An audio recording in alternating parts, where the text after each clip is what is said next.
mbokk yi di leen nuyu di leen ziar di rafet bu baax seen ànd ak la télévision Kër Ndanane TV la chaîne de l'élégance di sant di gërëm képp koo xam ne yaa ngi topp suñuy programme waaye tamit di ñaanal kilifa diine yi nga xamante warkaal la ñoo nekk ci réew mi di leen ñaanal tawfiix bu baax a baax a baax a baax ak ñi nga xam ne ñooy kilifa yi nga xam ne tamit ki aada yi ak kilifa yi nga xam ne ñoo nekk fële ci église ba waaye di ñaanal rek ñi nga xam ne seen yaram dafa sutante ñu daal di nekk fële nga xam ne mooy rek ci lali hôpitaux yi yàlla fëgg seen bopp ñi caabi féete ginnaaw ñu ne ci ay xat-xat tam yàlla daal di leen ciy génne di la fàttali rek na daal émission bi c'est la meilleure des émissions sur le meilleur des sites l'émission est en direct sur toutes nos plateformes digitales fii rek lay xewee sur la chaîne de l'élégance lundi ak vendredi lay xem day yeete ba pare rek di informer di wax nag di sant bu baax a baax rek ñi nga xamante ne ñooy suñuy doole tamit di sponsor yi ku ne télévision ne sponsor ndaxte nga xam ne mooy la Violta ak bi mooy restaurant bu mag boobu bile ak fi nga xamante ne nii rek mooy bijouterie Fara ak beneen restaurant boo xam ne My Gelato lañ koy wax des na beneen boo xamante ne nag mooy dallukaay bi di hôtel bu mag boobu di Salim ne fii ci Lac Rose yooyu yëpp boo ko boolee yóbbaale SRL tamit fàttewuñ ko bépp yóbbaale bu war a jóge bitim réew ñëw ci réew mi it da cay dox yooyu yëpp mu nekk loo xamante ne lu am solo la bijouterie Fara moom it tamit lu mu tëggul baaxul mu nekk loo xam ne lu am solo la ñu leen di jaajëfal bu baax a baax waaye sama jigéen bi ne fële ci Royaume-Uni tamit ma koy jaajëfal bu baax a baax muy Khadijatou Diallo nga xamante ne ni tamit Mor depuis fële nga xam ne ale depuis Italie voilà Bergamo Mor tamit depuis Italie ñu leen di jaajëfal ñoom ñëpp ñëw rek ci présentation bi daal di fas yéene dem ci sama gauche nga xam ne mooy my sister Seynabou Kane Nabou lii lan la. nu ma defati. aada lan laa defati ku jekku da ngay baale. sama magu xol lan laa defati si loo ne Adama ziar naa la ziar képp kuy bëggee li nga xamante ne mooy KN TV rawatina ñi nga xamante ne ñoom le grand réveil rek la ñuy topp di leen dalal baax a baax seen plateau le grand réveil l'émission qui vous réveille et qui vous éveille di nuyu bu baax a baax sama mag sama xarit aussi Mahali Gassama di nuyu bu baax ñi ne ci ginnaaw technique bi muy Arwan ak ki nga xamante ne mooy jinne caméraman yi Omar Dia. merci beaucoup ki nga xam ne mooy Nabou waaye tamit ma dem rek sama ndijoor ki nga xamante ne nii nag chroniqueur la ci kër gi ñu koy woowee rakku Abdou Nguer Mahali Gassama maa ngi lay nuyu di la ziar di leen ñaanal bu baax a baax ñi nga xamante ne rek mooy àjjuma mubarak di ko ñaanal ñëpp. maa ngi lay fay bu baax Adama di wax amiin yàlla suñu borom baal ñu baax. amiin ñu ngi baal ñu baax si àjjuma ji.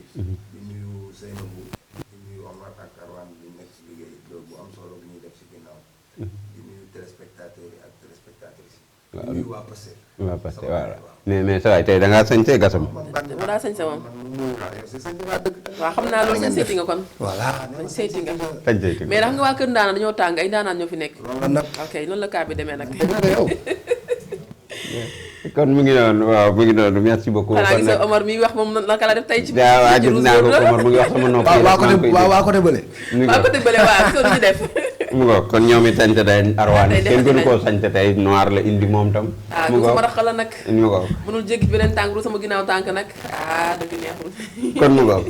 kon mu ngo émission ba ak particularité bi bët bu set rek bala ñoo def dara rek dañu daal di jublu ci li nga xamante ne nii rek mooy li gën a fës ci journal bu ne lëm gën a fësal ci aw xëtam ñu daal di koy baaxee li nga xam ne mooy téléspectateurs yi kon na bu fan la ñuy démarrer. dañuy tàmbalee ci Sud Quotidien concertation politique sous tension et réforme en suspens le pari risqué du dialogue du 30 avril. mu ngi noonu rek waxtaan wi jëm ci wàllu politique yi ñu jëmale ko ci tension yi ak réforme yi loolu lépp des na ko fas yéene waxtaana waaye fañ ko samp rek mooy rek jàpp date boo xam ne le fanweeri fan ci weeru avril ñu nga def nag nataalu ministre bi nga xam ne mooy yor wàllu karange gi di Bamba Cissé ak ki nga xamante ne nii rek mooy Khalifa Sall. Walf Quotidien restructuration de la dette harmonisation des données extra Sénégal FMI si près si loin. restructuration ba ca lañ nekk ak li nga xam ne mooy bor ba yooyu yëpp buñ ko cay ëmb rek ñu ne Sénégal ak FMI daal ñu ngay jegeñante waaye tamit ñu ngay soriante. L'Observateur pôle judiciaire financière le bras de fer judiciaire s'intensifie.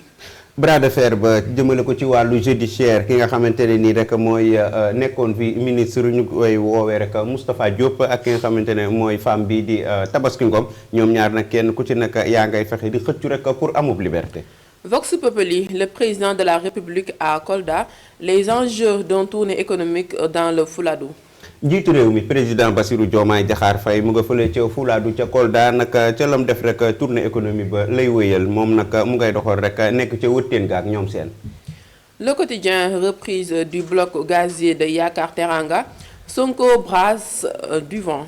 Ousmane jëlati ay révélation jëlati ko rek daal di koy def ca li nga xamante ne nii rek mooy bloc gazier bii di Yakar Teranga Ousmane nag mu ngi cay xamle rek ne daal ay yëpp ay contrat yu baree rek daal na koy defaraat. Tribune, bloc gazier Yakar Teranga, la vérité, Cosmos s'est retiré du Sénégal, faute de partenariat pour 6500 milliards. alal ju bari 6500 milliards yoo xamante ne nii rek Cosmos dig daat de Sénégal daat na koy retiré ci ñoom futu partenaire yaak ñoom seen loolu lépp buñ ko daal di dëkkañee journal bi loolu la gën a fësal. Le Soleil, tournée économique du président Bassirou Diomaye Faye à Kolda, une première journée marathon. mu ngoog rek ba cay tournée économie ba ca lañ des ci njiitu réew mi mu ko foofu rek fa nga xam ne mooy Kolda mu ngay wax rek ca tubaarkàlla marathon ba waaye wëtteen wa tamit tubaarkàlla ñu ngi ko daal di jël bokk na ci li nga xam ne moo gën a am solo foofu. Direct News, Kolda, laboratoire de l'équilibre territorial, la tournée de Diomaye Faye trace les contours d'un nouveau modèle de développement, une visite présidentielle au cœur des enjeux d'équité nationale. mu ngoog njiitu réew mi ba tey rek ñoom ca lañ nekk ca tournée économie ba waaye ñu ngay wax enjeu d'équité nationale yooyu yëpp ñu ngi ca daal di wax def nataalu njiitu réew mi ak gouverneur bi wax.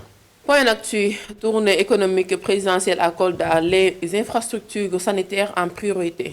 tournée économique ba tey ñoom ñëpp journal yu bari rek daal di ci xëyee waaye ñu ngay wax rek ne dara gënut a ñor nag li nga xam ne mooy infrastructure sanitaire yi nga xam ne moo gën a nekk ab yitte. Libération, brigade de recherche de Keur Massar, dos au mur, le journaliste Souleymane Fatou Ndaw passe à table aveu d'une double vie. Souleymane Fatou Ndaw moom lañ daal di fësal ab photoom moom nag brigade bu Kër Massar nag gannaaw bu mu ko tegee lexe rek mu ngay wax rek yëf yi nam ko doon dundeek ñoom seen. Source A, Linguère en pleine réunion de conseil de guerre contre l'homosexualité, l'imam Ratib déballe. Linguère takku ba dëgër imam ba ak ñi nga xamante ne ñooy ASC yi ak ki nga xamante ne nii rek moo fi nekkoon ministre de l'intérieur di nga xamante ne nii nag mooy wuyoo ci turu Aly Ngouille Ndiaye ñoom ñëpp ñu ko takku ba dëgër rek ne daal li nga xam ne mooy wàllu homosexuel day génn foofu nga xam ne mooy Linguère. Les Échos, téléphone mobile, l'opérateur de Yass condamné à verser 6 milliards à Promobile. mu ngoog Yass nag fas yéene rek daal di condamné juróom-benn milliards yoo xamante ne nii rek Promobile bu sëñ Mbàkke yu fay da ko war a fay loolu lañ gën a fësal. Tribune Sport, duel de feu à l'arène nationale ce dimanche, Diop 2 et Liss Ndiago se promettent l'enfer. lamb jalaa jëm ki nga xamante ne nii mooy Diop 2 war a nag jàkkaarloo ki nga xam ne mooy Liss Ndiago muy combat boo xam ne combat nag benn combat du ko dàq ndax combat jànq la. Point actu, Ama Baldé révèle la défaite la plus amère de sa carrière. C'est mon combat contre Franc parce qu'il me doit une revanche. Ama Baldé gis nañ koo dégg ci làmb ji waaye yëkkati na ay kàddu di wax naan combat bi nga xam ne moo ko gën a métti ci ay combat bokk na bi ko Franc daan te loolu daal nee na Franc da koo amee lu revanche faawu ñoom ñaar ñu daal di laalewaat. Record, Habib Diarra, un match pour le rachat. Habib Diarra kenn ci gaynde yi di jouer fële ca Sunderland nekk fële ca Premier League moom nag mu koy xam ne rek ne ab match de rachat la war a am pour que de 19h nag la war si war a doon moom ak digganteem ak Nottingham Forest. Adama la moo gënoon fës ci xeetu xibaar yi. mu ngoo ko merci beaucoup Nabou comme actualité bi la ca gën a fës mu ngi noonu rek moom lañ leen doon baaxee daal di doog a ñëw nag ci ab rek du développement loolu bokk na ci li nga xamante ne nii rek mooy la ca gën a fës kenn ku ca ne rek daal di cay fas yéene ñëw loolu doon na li nga xam ne lu am solo la jëmale ko ci wàllu actualité bi ak ñoom seen muy mbir moo xamante ne nii nekk na mbir moo xam ne lu ca gën a fës tubaarkalla ñu daal di rek commencé li nga xam ne mooy nag ak ku koy yaatal. Arrêté mercredi, Souleymane Fatou Ndaw avoue son goût pour les hommes mûrs et tenté de se justifier par le viol qu'aurait commis sur lui un proche quand il était mineur. Il a livré les détails de sa vie cachée aux gendarmes et une longue liste de ses partenaires. Plusieurs de ses messages d'amour avec ses yos interceptés noonu lañ ko daal di xamle moom nag ab kenn la ci journaliste yi rek di wuyoo ci turu Souleymane Fatou Ndaw daat nay rek ca gannaaw l'enquête kat ya gendarme ya nag yëkkati na fa ay kaddu mu ngay xamle rek ne daal li nga xamante ne nii rek mooy moom mbir mi di gars yi bañ ko dégloo justifié na daal di teg li nga xamante ne mooy ab wax mu ngay xam ne daal moom Souleymane Fatou Ndao journaliste bi ne moom ba mu doonee gone daal dañ ko violé woon loolu nag boobu xale la woon mbir moomu nag foofu la ko dale nag nëbbu ko gendarme yi daat na koy wax waaye tamit wax na partenaire am yi ñi nga xam ne da daan séq ak ñoom ñu ca bari ay message d'amour it gis nañ ko ci portable am jëmale ko ci wàllu woowu surtout ñi nga xam ne ñoom la ñuy woowee ay yos yooyu yëpp daat nañ ko cay intercepté mu doon nag juróom-ñaar fukki nit ak juróom-benn yoo xamante ne nii rek daat nañ leen di teg loxo boobu ba léegi gendarme yi nag ba tey rek ñu ngay daal di def li nga xam ne suite à Rufisque tamit am na benn styliste buñ ci jàpp buy wuyoo ci turu El Hadji Amadou Dramé mu nag fukkeelu partenaire bu waykat bii di Djiby Dramé Nabou. Voilà ñoo ko gisandoo Adama ginnaaw bi ko Libération fësalee ci xët njëkk ci xibaar yi muy ki nga xamante ne mooy journaliste boobu noonu liggéeyee Malikia TV nekk Souleymane Fatou mi nga xamante ne jàpp nañ ko te mu bokkoon ci ñi nga xamante ne dafa amoon partenaire bu mu bokkal ak ki nga xamante ne mooy Djiby Dramé donc nag mu nekk situation boo xamante ne nii démb doon nañ ci wax muy dayoo gi nga xamante ne jéggi na ko parce que lu mel ni góor yàlla ba mu te doo ko xool benn yoon ba sépp ci moom dara loo xamante ne war na nuróog jigéen wala war na la sax jox air que ni kii moo ngi def naka sudul noonu donc mu nekk ay faits yoo xamante ni c'est un peu catastrophique selon moi ci gis-gis ak ci dégg-dégg donc nag par rapport ak révélation yi nga xamante ne def na ko je vais pas dire que c'est faux duma ko wax parce que Adama bëri na nit ñoo xamante ne tey jii ils sont devenus des homos parce que dañoo subir des viols dans le passé ils sont devenus des viols parce que par exemple daara bi ñu doon jàngee wala internat bi wala si biir kër gi des fois y a des parents yoo xamante ni ils abusent des enfants yi ne ci kër gi mu nekk ay faits yoo xamante ne nii man am naa loo xamante ne gis naa ko si mën naa ko gisee donc je vais pas exclure carrément li nga xamante ne mooy aveux yi nga xamante ne jot na ko def concernant son vécu son enfance mais aussi bu fekkee ne c'est le cas donc ils ont besoin nekkul sax ils n'ont pas seulement besoin d'être condamnés et être fermés ginnaaw suñu société daal muy demee suñu société permettre wul yenn yi comme ñu toroxal nit wala ñu rey ko def ko naka su dul noonu donc nag comme on a besoin de les resserrer dans la société bu ñu génnee fi ñu nekk donc ils ont besoin d'un suivi psychologique ñu aider leen à ce que ñu traverse li nga xam mooy situation boobu noonu que ce soit vrai ou pas que ndax dinañ mën a ñëwaat adhérer waat dans la société est-ce que dinañ mën a bàyyi seen mauvaise pratique yi je sais pas mais quel que soit alpha mooy que ne li nga xamante ne mooy nguur gi ak ñëpp képp koo xamante ne yaa ngi liggéey ci wàllum santé mentale lii mën nañ ne sa liggéey la parce que c'est pas seulement des adultes qui sont concernés on a aussi des majeurs des pères de famille même des grands-pères parce que ki ñu jàpp Linguère keroog il a 60 ans lui c'est un grand-père am na ay sët donc pour te dire que la situation elle est alarmante donc on a besoin des psychologues on a besoin des gens qui vont aider sur la santé mentale xool ñi exactement c'est quoi le problème ñu jéem ko xool nu ñu koy fàtte parce que cas bi situation bu doy waar la mais aussi li ñu ci nemmeeku mooy que ne côté tailleur yi bëri nañ ci lool malheureusement tailleur aussi dañoo nemmeeku ne dañ cee bëri lool parce que ki nga xamante moo nekk 10e partenaire u Djiby Dramé bi ñu jàpp à Rufisque moom aussi tailleur la donc boo xoolee lu mu dee on a pas mal de tailleurs yoo xam ne ils font partie ci li nga xamante ne mooy situation bi nii lan moo tax facteurs yooyu noonu aussi wala lan moo tax maison de couture yi la ñu gën a ciblé lan moo tax ñu gën fa nekk c'est quoi le problème loolu aussi c'est à revoir pour te dire que situation bi dafa laaj ay études yu approfondies pour ñu mën a xam quelle est la source de ce problème pour ñu mun jëm ko mën a résoudre dans les plus brefs délais parce que en tout cas man je suis choquée démb nee naa la bi quand j'ai vu Souleymane bi ñu taf ko ne moom mi c'est un homme man j'étais choquée parce que je m'attendais pas du tout à ce genre de situation mais nag on peut s'attendre à tout en jamono gii parce que bu fekkee ne on a eu des comment dire des adjoints maires yoo xam te ne nii boo leen xool ñoom aussi sont de grandes personnes avec de grande taille élégance éloquence après nekk ci mbir yi rawatina ay nit ñoo xam te ne peut-être ay journalistes lañ wala ay tailleurs wala ay étudiants donc situation bi daal doy na waar Adama ça me fait trop peur mais Nabou tamit faaw ñu dem ci li nga xam ne mooy fond bi parce que boo seetloo tamit bii mooy ñaar wala ñetteelu nit boo xam ne di nga ko dégg souvent dañ leen di arrêté mais it li ñuy wax viol baaxul surtout ci góor wala ci jigéen dafay def ay xam ne mooy dem ci nit ki jaxase bopp bi ndax dégg nga ko mu ne ba mu nekkee mineur moom Souleymane Fatou Ndao dañ ko rek violé woon loolu tamit est-ce que rek loolu du ko topp ba màggaale ko moom laa lay wax moo tax ma ne la moom aveux yi nga xam te ne jot na ko def du ma wax ne c'est pas vrai je vais pas démentir au contraire je vais appuyer parce que j'ai vu des gens wala j'ai vu quelqu'un qui a subi la même chose donc je vais pas dire que ne c'est pas vrai te démb jël naa exemple ci nga xamante ne mooy Ahmed Cissé en fait l'influenceur qui est le tiktoker moom aussi wax na def na confidence wax fi mu jaar et wax na aussi des amis comme lui yoo xamante ne jaar nañ fi mu jaar et peut-être heureusement que ñooñu aussi ils ont eu la chance génn ci situation boobu noonu. mais malheureusement imagine-toi Sénégal démb.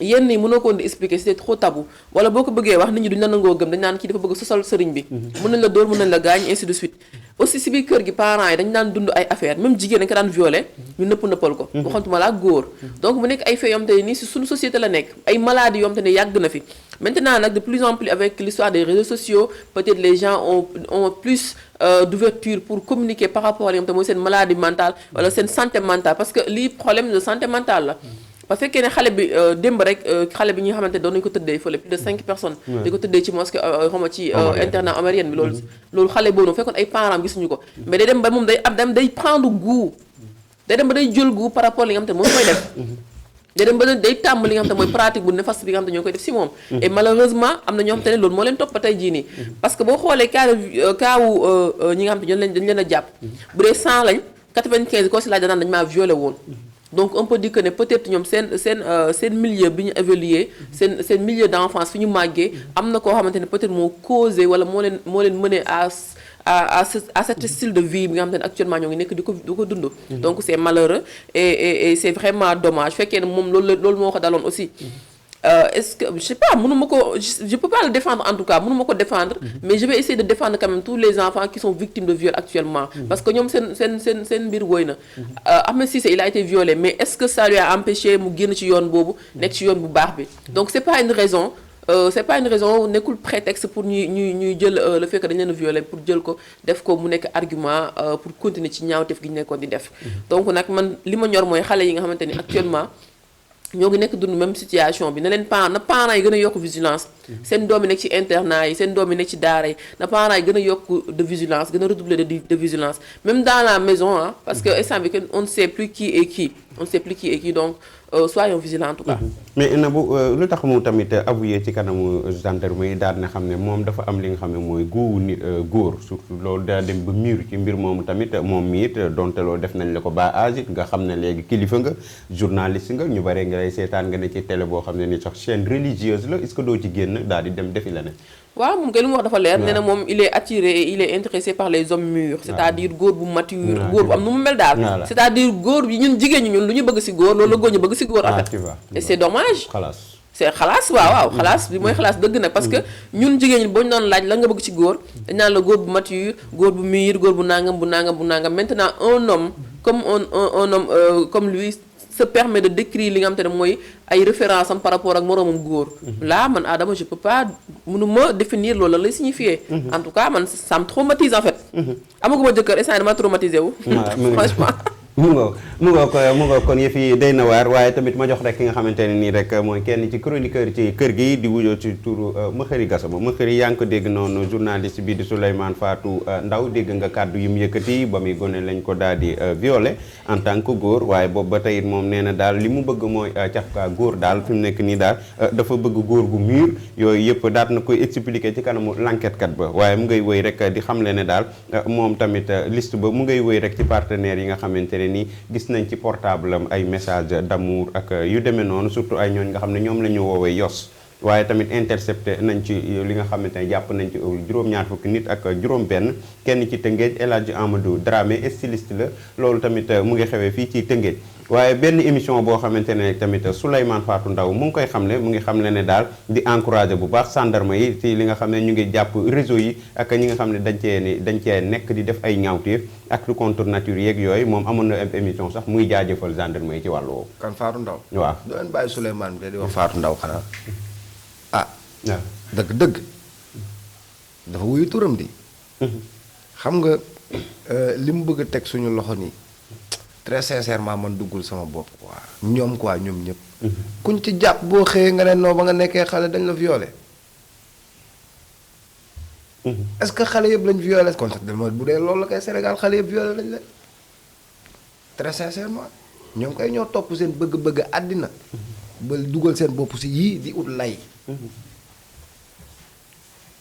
loolu de laa gis man mais lii nga xamante ne moom la bëgg a teg sama loxo man gëwma ko très sincèrement gëwma ko te en plus dafa am ay affaires yoo xamante ne aujourd'hui ñu nga Sénégal il faut ñu régler ko xam nga lii jot a xew muy phénomène bii lii lu yàgg la ci dëkk bi du lu bees dafay doog a toj mais la manière dont nag ñu ngi koy réglé ñun par rapport ak gendarmerie ils font un excellent travail mais par rapport ak communication bi baaxul parce que dañuy endoctriner nit ñi ci affaire góor jigéen. xale bu ndaw di toog di seetaan ñu gis ne télé bi ay waxi góor jigéen la ñuy wax mu tourné ne yaay lan mooy góor jigéen wala papa lan mooy góor jigéen kooku boo ko waxul sax bu génnee ci mbedd dana lijjanti xool na la koy xamee. amit est-ce que mu xam ko tam maytu ko gënul. non xam nga ñàkk koo xam moo gën. déet luy ay di njàmbat nag. li ma lay wax ak a yéeme. xam nga aujourd'hui actuellement ñoom. li nga xam maytu ko. ak liñ la nëbb ngay tëñëx tëñëxi ba doon ko ban moo gën. mais xam nga ñoo xam nga dama am fu may waxee. xam nga tey góor jigéen lu mu réussir dans la société. xam nga la Sénégal fii moo gën a banal ci àddina parce que ñëpp moom la ñuy waxtaane marché yi école yi fépp. luy ay di njàmbat. foo munti dem ci àddina actuellement le débat boo xoolee dañ naan noo jàpp nañ diw góor jigéen la nangam ak nangam Pape Cheikh Diallo dugg na fii génn na fii alors que les urgences sont autre part. urgence gën naa nekk ay jàngoro ñuy lawal di ko law di ko jox ay jigéen ak góor ñu seen yoon nekkut jàngoro jooju bon jooju di law di yàq askan loolu du urgence ci réew.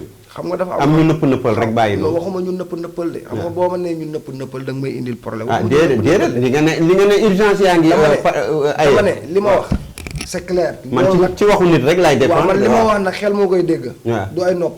waaw li ma wax maanaam mooy.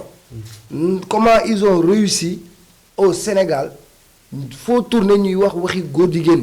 ñu ne la luy ay di njàmbat. waaw léegi nag problème bi xam nga lan la. waaw ces gens là nañ ñu may jàmm ak salaam parce que ñun tamit aussi si société bi la ñu nekk am fi ay papa am fi ay yaay am fi ay doom am fi ay mag am fi ay rakk ñii dañ leen traduire en justice tout simplement la justice la gendarmerie bu Kër Massar mi ngi def un travail exceptionnel par rapport au procureur Saliou Dicko loolu on n'en disconvient pas les personnes qui sont assez mauvais pour transmettre le VIH c'est le VIH qu'ils soient sanctionnés c'est aussi simple que ça loolu bëgg leneen ñu nekk fii suba ngoon guddeeg bëccëg góor jigéen man j'aimerais bien le ministre de la santé xëy suba ne dañuy def benn dépistage national pour xool mbir mi. mbaa yow bu boobaa di nga dem. bien sûr j'aimerais bien aujourd'hui par rapport ak loolu tey ñu am ay instruments yoo xamante ne ak hôpital yi ba nit bu ñëwee am sida ñu saytu ko topp ko.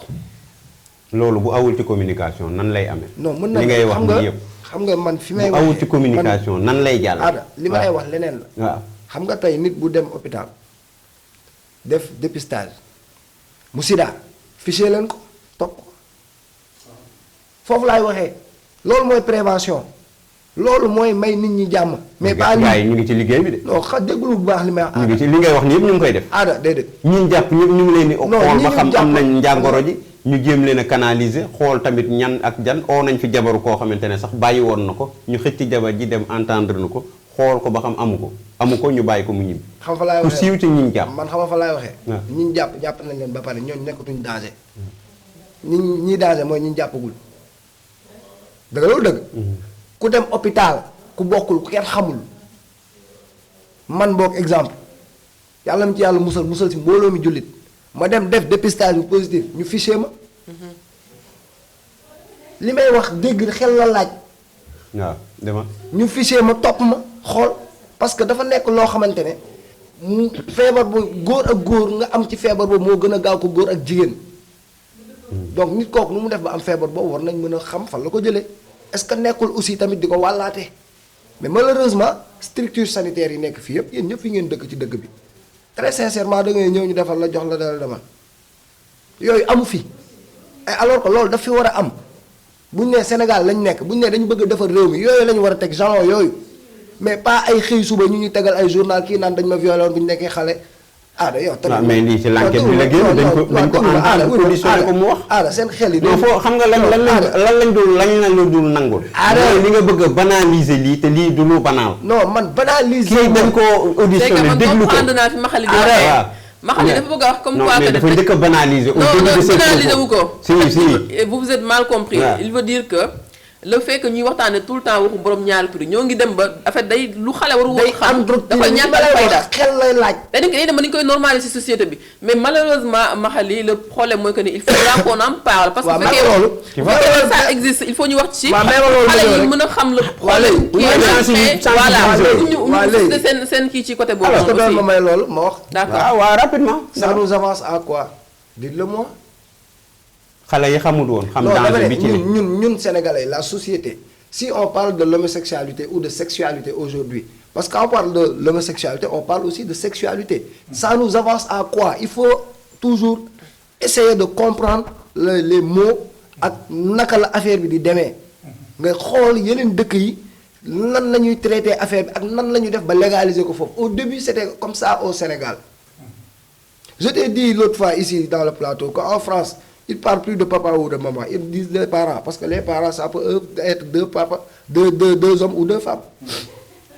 waaw ñu nekk très sincère non dama lay wax c'est-à-dire c'est des choses yoo xamante ne actuellement dans le monde dafa exister léegi nag problème bi man fi ma ne man falaa ne c'est-à-dire wax ji dafa bari xam nga li may bañ ñu endoctriner Sénégal yi ci loolu Sénégalais yi ci loolu loolu laay bañ man léegi endoctriner mooy lan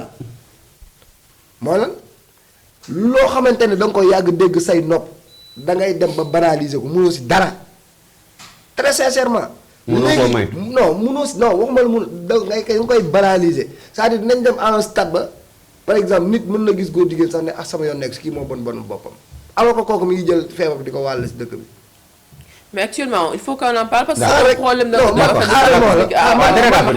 man bañuma ñu wax si man ku si wax am problème man yooyu noonu yëpp grave mais dama ne il faut prendre des mesures pour protéger la société par rapport à ce phénomène. D'accord. mesures yooyu noonu soit du wax moo ko indi wax lu mu mës a defa si àddina loolu yàq dama lay laaj ana lan moo mës a régler problème ci àddina wax mais yow it fan nga may nit ñi leen ñi war a wax toog ci ay plateau di sensibiliser doomu aadama yi di leen wax ne diw mii daa amee jàngoro sel doona jiw nangam la doon def nit ñi ne ah nañu maytu ndax fi mu ne ñu bëri ci dëkk bi ñu ngi fagaru ñu ngi may waaw mais gendarme yaak procureur di ko mu jàmbaare mais lépp lu mu war a def ci liggéey boolewu ci ay wax non loolu deful conférence de presse day liggéey rek man fi may waxee ba léegi déggoo voilà mu ko peut-être téléspectateur dinañu mën a comprendre mais man fi may waxee dafa xóot c'est-à-dire aujourd'hui ce phénomène là pour bien le comprendre il faut voir les autres pays nan lañ ko gérer d'accord tout simplement boo bëggee comprendre affaire boobu léegi man lu mënul dugg sama bopp man mën na dugg sa bopp mais man maa gëmul kii xëy suba naan man ay bu nekkee xale dañ ko violé wala nangam ak nangam man gëmuma loolu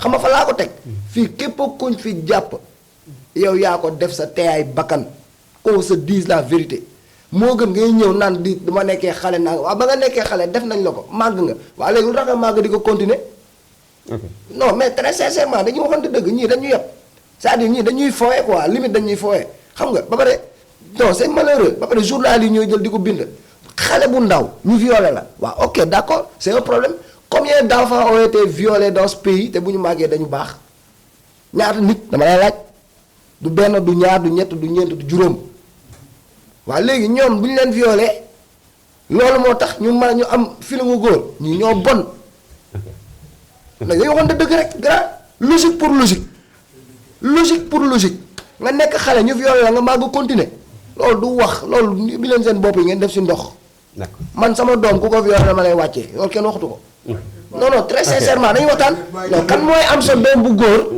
grand moo la benn affaire jigéen dafa garaaw laa jël ñii laa jël xale yu jigéen laa jël yaay dafa sacré dafa yéeme gis nga yaay lu doom dugg xam na ko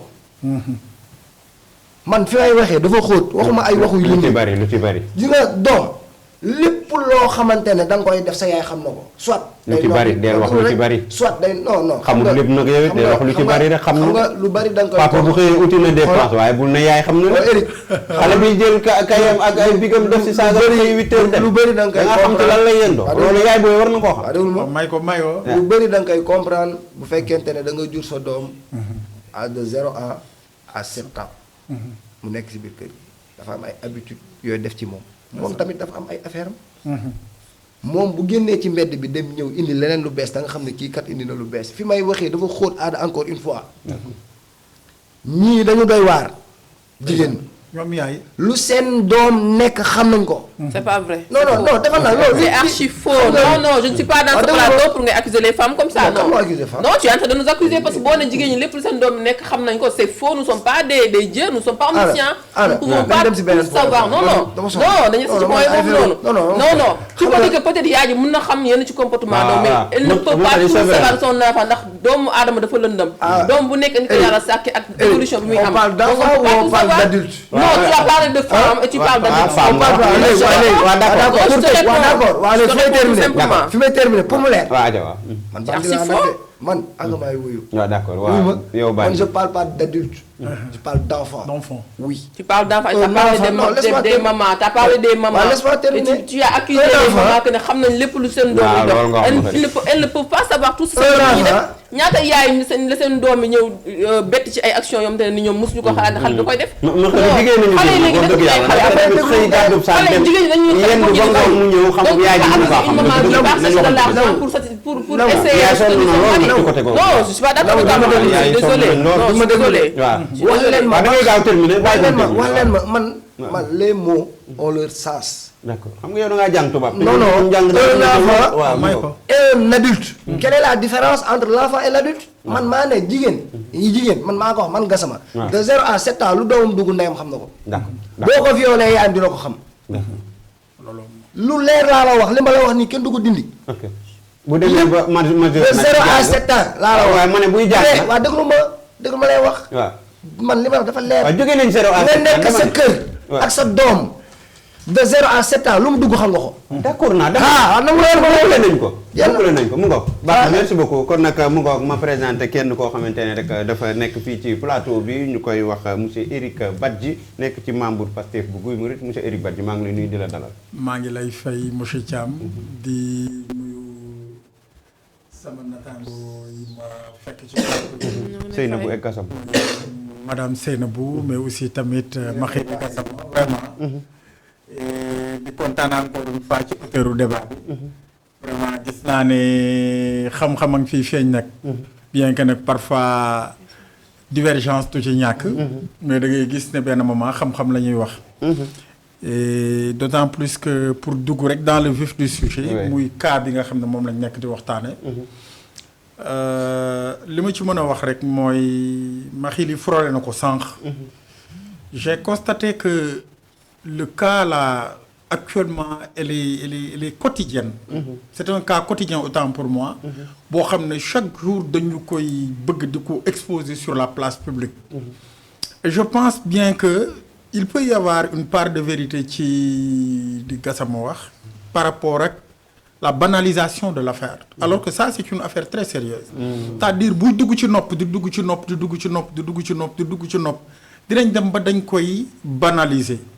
Alors que ça c'est une affaire sociétale, c'est une affaire très sérieuse, c'est une affaire de santé publique. Tu vois. La preuve, Sida day def ay ravages yu doy waar te bu ma ci jëlee ay exemple ay dëkk yoo xam ne du ma ne tas na ko mais andil na un problème budgétaire social bu sérieux ci dëkk yooyu lu mel ne Brésil lu mel ne Afrique du Sud parce que am nañ fa ay taux de Sida yu élevé. mu nekk loo xam ne dafa sap ci économie dëkk yooyu noonu. mais aussi tamit mu nekk tamit loo xam ne tamit dafay jouer tamit ci détérioration du tissu social. parce que vous n'êtes pas sans savoir que ne Sida moom fu mu dugg rek jàpp lañ ne le taux de mortalité dafay bëri. kon da ngay gis ne y a beaucoup d'orphelins y a beaucoup d'orphelines mu nekk loo xam ne ci société africaine ñëpp xam nañ orpheline jirim pour ñu ñuy seetaan. li muy dund su fekkee ne amul yenn parents yi ak fi àddina toll dafay metti beneen bi ma bëgg a insister deuxième point bi mooy suñu société nag am na ci part de responsabilité bu énorme tey fi ñu yegg ci lii la preuve je m'explique maa ngi fàttaliku bi ñuy gën a nekk xale dafa am benn baat boo xam ne daanaa ko dégg ci sama yaay mooy toot dama daan gis nit ku bizarre taxaw nii xam nga dina sol nag solu góor di xam nga mais jëfin bi jëfinu jigéen lay doon bu ma ñëwee ne ko mais yaay man fee dama fa gis benn paa nangam na sama yaay ne ma toot la après du ci xuus nag. mais loolu la lay wax rek bàyyi la ci biir. parce que peut-être xale nga du ñu bëgg a geew yegg a geew fenn fi. d'accord vous comprenez. mais bi maire waxee loolu tur boobu nekk sama xel mais ma constaté ne dem naa fii sax benn dew ma fa parce que dama doon romb. di romb on était très jeune ci benn xew-xew boo xam ne dafa amoon ci benn homme politique fii Rufisquois boo xam ne fa la xew ma amoon. d'accord mais à ma plus grande surprise mu am benn artiste bu mag sénégalaise bu ñu andi woon bu jigéen mu ànd ak gàngooram ñu wàcc ay booru njolloor mais bi ñu wàccee à la surprise générale délégation bi génn di leen feelu ànd ak la famille de l'homme politique daf ci am genre nit boobu xam nga sabadoor nag la sol mais boo ko nee jàkk rek ak ni muy xoolee ak ni muy yëngoo feeling yi muy def rek da ngay xam ne kii loolu la. d'accord mais nga gis ne lu ñu accepté woon la il faut le reconnaître. dans nos sociétés dañ ko daan bàyyi nag di ko bayal boo kii ñu ree ne la kii de moom nangam kirib karab jeex na. ba malheureusement nag la chose s'est ancrée. malheureusement jamono ji ni mu bareewul woon noonu. non peut-être que amoon na. mais fësewuloon benn nga jeex na mais fësewuloon noonu. kon pour vous dire que aussi foofu société bi am na ci part de responsabilité. parce que il y en a de ces choses yoo xam ne il faut très tôt prendre les devants pour les freiner parce que am na ci xeeti mbir yoo xam ne da nga koy jël négliger ko après mën naa ne li olof naan taal wuy lakk sa daay moom lay mujj a doon. te tey foofu la Sénégal toll par rapport ak situation bi mu nekk une situation très très très critique léegi nag quant à sànq Gassama mu ngi ciy wax mooy le cas de l'alibi bi ñu bari di bëgg a utiliser dañ ma defoon lii dès le bas âge moo tax mu demee nii dañ ma defoon lii c'est vrai on peut accepter d'une part parce que loolu gis nañ ko par exemple ci ay film gis ko ci ay documentaire gis ne parfois ça peut avoir impact dans la vie d'une personne ba mu am benn penchant moo xam ci wàllu néegu sëy moo xam ci wàllu yóbbu ko ci góor ñi moo xam yóbbu ko ci jigéen ñi mais dans la plupart des cas c'est pas un justificatif. d'accord mais benn question rek pour yow mooy léegi nan lañ war a def dañ ci nan ci wàllu communication beeg yooyu jàpp nañ ñii ñoom ñu ngi wax ci audition ba bañ leen di déglu gravité bi ak li leen dugal ci mbir mi nga xamante ne moom ca lañ ne nan lañ war a def ba dañuy war a daal di tëj lépp rek canaliser lépp presse xibaar bi du génn wala dañoo war a sensibiliser nit ñi yow nan nga ko gisee yow. waaw am na solo nag ñu sensibiliser nit ñi. xam nga lu tax. dama lay ciy jox benn misaal. et je pose très bien mes mots nag ci télé laay waxee. jéemuma justifier te jéemuma légaliser. mais j'essaie d'expliquer un tout petit peu. dama ci suivre yenn psychologue yoo xam ne dañ la ci ak ay sociologue yoo xam ne parce que en général dans les pays développés bu benn fait amee moo xam fait de criminalité la maanaam un fait sociétal dañuy jéem a xool le soubassement jéem a étudier qu'est-ce qui est à l'origine de cette affaire. dafa am loo xam ne psychologue yi dañ ko seetlu psychanalyste yi seetlu ko te mu am loo xam ne boroom xam-xam yu bari dañ ko nangu mooy ñun ñëpp ku ci ne bi nga juddoo mooy sànq ci tranche d'âge boobu ngay wax da nga am ce qu'on appelle le complexe d'Oedipe maanaam sa yaay rek nga tafu moom rek nga bëgg mooy sa référence da ngay dem sax ba yow da ngay am cofeel ci moom cofeel wu sore bu dee góor nga bu dee jigéen nga dans la quasi majorité da ngay gis ne cofeel bi c'est l'effet contraire ci mère bi nga koy am ci paa bi nga koy am léegi nag ñu gis ne xale dafa am 3 tranches d'âge yoo xam ne stade de reconnaissance la ci moom yoo xam ne par force da ko war a traverser d'abord c'est le stade mnémonique maanaam bi nga xam ne xale bi liir la lu mu jot ci gémmiñ gi la jëm foofu lay détecter son environnement ñu gis ne baaraam bi da koy sex mais lu mu forit da koy sex mu am le stade phallico-anal maanaam fi nga xam ne moom toogam ci pot sambour fa lay yëgee plaisir moo tax da ngay gis ne day bëgg pot bi mais aussi le stade de reconnaissance bi nga xamante ne nag mooy stade bi gën a sérieux mooy bii ñuy wax nii stade bi da ngay gis ne xale bi dafay am cofeel ci waajur wu jigéen wi bu dee góor la bu jigéen bi ci waajur wu góor bi léegi nag xale bi bu góor bi muy am cofeel ci baay ji bi muy am cofeel ci yaay ji gis na ne sànq nga sama mu koy wax da ngay gis ne toute la journée ñoom ak yaay ji ñoo nekk ñoom ñaar ñoo am complicité muy dugg di génn yenn saa yi mère bi boot yenn saa yi mère bi gàddu nampal mais le soir mu constaté ne soin boobu ñu amoon ci moom le soir y a un monsieur qui arrive. Ce monsieur dans cette société bi ñu bokk c'est son papa. ne salaamaaleykum. bu ne salaamaaleykum moom dañ koy relégué au second plan moom xale bi. nekk ci soxlay borom kër gi. mu dem ba heure tëdd jot mu constaté ne dañu koy jël teg ko ca gannaaw. jël jege baayam. mu commencé am ay questions pour ñun nag xale dafa nekk xale il ne réfléchit pas si il réfléchit. léegi day commencé poser wu des questions. pourquoi on me relègue au second plan le soir. il y a un monsieur qui est là te kooku bu ñëwee rek chaque jour ñu tege ma ne. ba léegi xamul ne baayam a toog noonu. mais jël na ko def ko rival. léegi def ko rival boobu noonu nan lay rivaliser ak moom il essaie de regarder comment est ce monsieur moo tax dañuy constater ne xale yi 7 ans 8 ans 9 ans 10 ans dañuy am benn attitude parfois dañuy ñëw fekk seen dàllu baay tege ñu sol ko. parfois ñu ñëw fekk yërëm tege ñu yëkkati ko sol ko. ñu ne xale bi ak a dooj day bëgg di def ni baayam boobu c'est pas ça. il essaie de se référencer à ce monsieur qui rentre le soir te yaayam moom la am jotam te amul jotam moom. kon déjà rek kooku bu fekkee ne xale ngi def loolu mu nekk bu góor il est sur la très bonne voie. parce que maanaam mu ngi def yëfi góor te mu ngi jëm ci góor. d'accord. léegi nag y a un très grand danger boo xam ne psychologue yi moom la ñuy wax mooy les violences conjugales. les violences conjugales maanaam coow yi nga xamante ne dafay am ci diggante jëkkër ak jabar. moo tax dañ koy wax seetlu leen bu baax bu ñuy seetaan en général les films occidentaux xuloo bu amee. xale yi buy yegsee rek dañ naan allez-y là-haut on est en train de régler un problème du ñu bëgg ñu fekkee. parce que xale bi ba léegi dafa am référence ci baayam. mais léegi nag bu commencé gis nag kooku mu am référence day dóor ki nga xamante ne moom la nopp te kookoo tax muy sañse yenn façon sañse yi rapidement l'enfant se retire. jeex na l'enfant ne veut plus ressembler à ce monsieur. parce que ce monsieur-là est en train de frapper la dame qu'elle aime et cette dame qu'elle aime c'est sa maman. vous comprenez.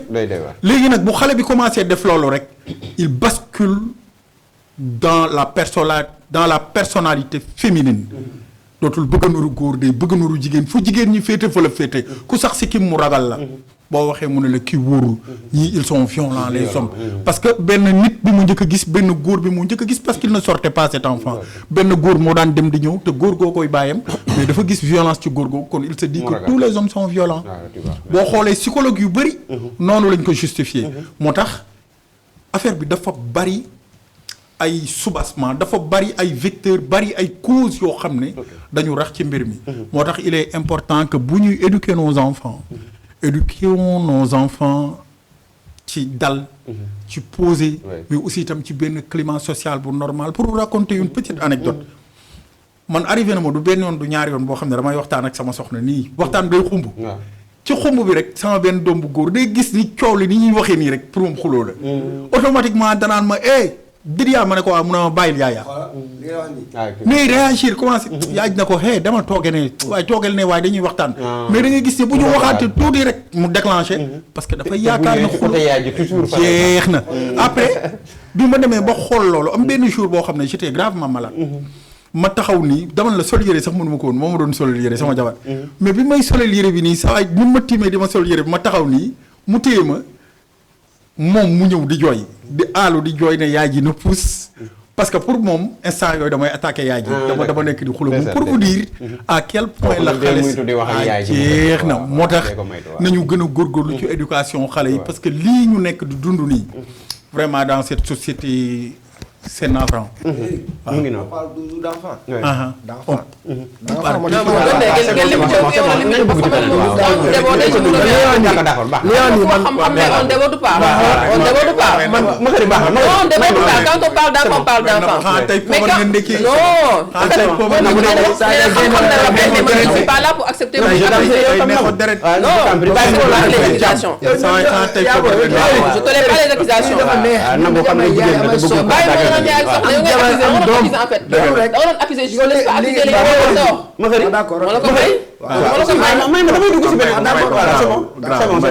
Merci beaucoup Makhari mu ko il meurt en voulant séparer une bagarre. Un drame s'est produit à Keur Mariam Mbengue et près du lac Rose où Daouda Gueye a perdu la vie dans les circonstances tragiques. Selon les témoignages, la victime a été mortellement poignardée alors qu'elle tenait de s'interposer entre deux mécaniciens en pleine altercation.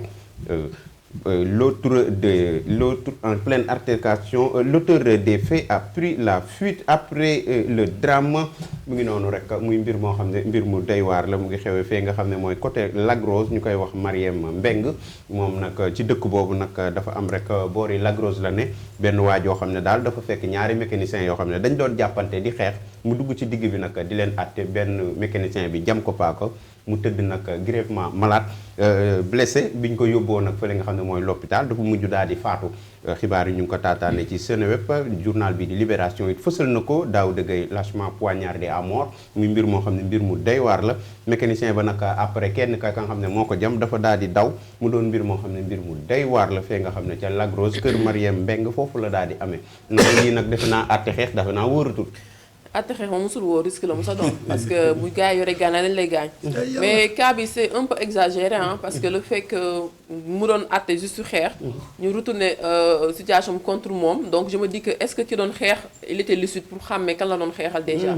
parce que xam nga léegi gars yi suñuy xeex wala bu ñuy def yenn réaction yi duñu lucide en fait parce que dañuy jël ay dañuy consommer yenn drogue yi consort de ce fait ils ne sont pas lucides duñu xam lu ñuy def lan la donc fekkoon ne xeex kese la ñu leen di atte bu fekkoon dañu doon xaañante xeer mën nañu ne xeer mën na rëcc dal la mën naa ne bu doon doon ay coups francs mën na rëcc dal la mais quelqu'un qui te blesse qui te poignarde à plusieurs reprises donc là on se demande lan moo ko poussé à ce que mu def ko peut-être dafa jàppaloon benn rancune bu yàgg mu profité ci xeex bi def ko wala est-ce que moom il était conscient et lucide lors de ces actes là mu nekk phénomène bu dangereux xam nga keroog wax naa la ko ne la léegi Sénégal dañu am lu ñu xewal xiis mbaj ñu jënd paaka bu 100 francs ci boutique bi jamante Jakarta maani place publique et consort xiis mbaj ñu jënd paaka jam la tu te rappelles de la femme la handicapée bi ñu poignardé woon ci place am di service bi te kooku paaka bu 200 dina xam bu 100 francs ci boutique bi ñëw di ko agressé di ko xuuxal ba jaaree fa blessé ko donc mu nekk ay actes yoo xamante ne nii te bi ñu demee ba si biir xool ku waa ji on s'est rendu compte que ne kii li sudul nekkul woon ak boppam maanaam donc pour te dire que ne actes yi ñuy def li koy cause li ci ëpp mooy consommation drogue yi ñuy jël donc c'est là où se trouve le danger parce que fekkee da ngay jël dara loo xamante ne dootoo xàmmeeti kan mooy Adama ak kan mooy Mahali donc tu risques de faire des dégâts te dégâts boobu noonu tey jii on voit les retombées parce que actuellement consommation drogue bi démb waxuñu ko mais am na ci benn carte bu ñu kii encore ci côté drogue ak yamba tey aussi je pense même chose donc pour te dire que ne instant bi drogue beeg yamba bi ak suus bi ñuy jël moo ngi mel ni tàngal bu ñuy séddoo moo sida bi moo yam dañu mel ni ñu ngi yor seen lu baax rek di ko séddale ci dëkk Dakar yi ak ci gox goxaat yi mu nekk phénomène yu alarmant yoo xam te ne da lay tiital yow sa jëm bopp dox guddi wóoratul dox bëccëg wóoratul fajar gi ñuy xëy di dem sax dañ leen di agressé rawatina ñuy dox guddi donc sécurité bi daal actuellement Adama ndaw yi waroon a sigil deme ndaw yooyu ñoo nekk di gàcceel tey ji kon deme man xalaatatuma ko mu nekk situation boo xamante ne dañuy ñaan yàlla dimbali ñu teel ci trouver ay saafara parce que képp koo xamante ne instant yi am nga njaboot da ngay tiit sa xel dalatul parce que dans ta tête yaa ngi demande ndax sa njaboot ñoo ngi pratiquer actes yooyu ñu nekk di am wala yaa ngi xalaat ndax sa njaboot dinañ mën a mucc ci actes yi nga xamante ne moo nekk di am donc mu nekk ay choses yoo xamante ne vraiment Adama nit nelawatul ba yandoor à cause de li xew actuellement mu ngoog mais itam Nabou daan nañ gis ci Sénégal ay ray ak yooyu buñ ko mësaane dégg benn yoon mën nañoo toog fukki at duñ ko dégg waaye léegi kenn xamut lan mooy cause loolu wax nga ko sànq wàllu cinéma ñun nag xamuñu ba xam mécanicien yooyu ba xam lan lañ doon jëfandikoo xamuñu ko en tout cas daal xeex la noonu lañ ko daal di binde waaye loo ci mën di xam rek bëri na comme ni nga ko waxee ay place yoo xam ne boo fa demee xale yi liñ gën a def yitte ñaar la tux bu du tux yàmba naan sàngara la suus yeeg ñoom seen lépp rek ci xeetu cinéma waaye loolu lépp day yóbbu ci nit ki ba mu nekk ci benn te dañ koy def di dawal ñaari roue dañ koy def di dawal oto dañ koy def di def lu ne di nekk ci vie bi boo leen nekk ak rek ñu bëgg a génn dara di wane jàmbaar di la jéem a jam souvent fii ci Tëngéej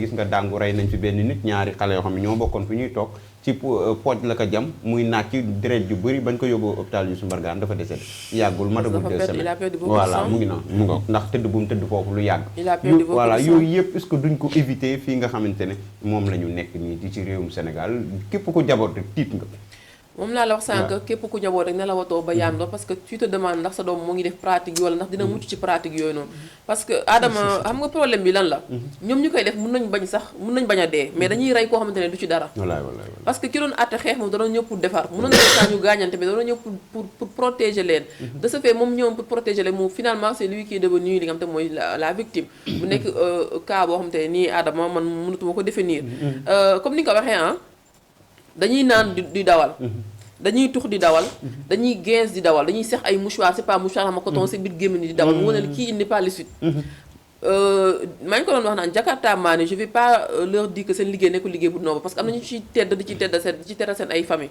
donc ñooñu mënuma leen a classer même na ci ñoo xamante ne nii ils font du n'importe quoi am na sama suñu benn dëkk na boo xamante ne nii magam jëmm la part doon dem pour ubbi ji boutique am fii ci Sonadis ay tissu la doon jaay ay consort mais ki ko fël dafa naan ba màndi di dawal Jakarta da ko tël ba mu mbëkk miir bi ba miir bi toj ci ginnaaw gis nga paa bi il est mort sur le coup oh le lendemain beneen femme di dem ci dëj bi Jakarta këf ko encore ci kaw tali bi ñu leen neex la ñuy dawalee sama petit frère ñëw ne ma fan démb am na benn accident mu am ci côté tali bi parce que ñaari Jakarta maa ñoo doon njëkkante kenn ki dugg entre bus bi ak camion bi rëcc keneen ki bëgg ko topp far yàlla nattu ko mu càng foofu noonu finalement loxo bi dem mu mâchoire bi toj mais ko même bu fekkee wér na bu fekkee ne dund na mais avenir c'est foutu parce que mâchoire bi toj ay yax yi dem yi consort loolu ay blessures yu garaaw la te da lay topp ay séquelles la pour te dire que danger bi xale yi nekk di dund actuellement man dama doon promenade yàggul dara xale bi ni muy dawalee di ñëw si ñun sama si di kii est-ce que ça va parce que daw ci télé bi ci kaw trottoir bi la yéeg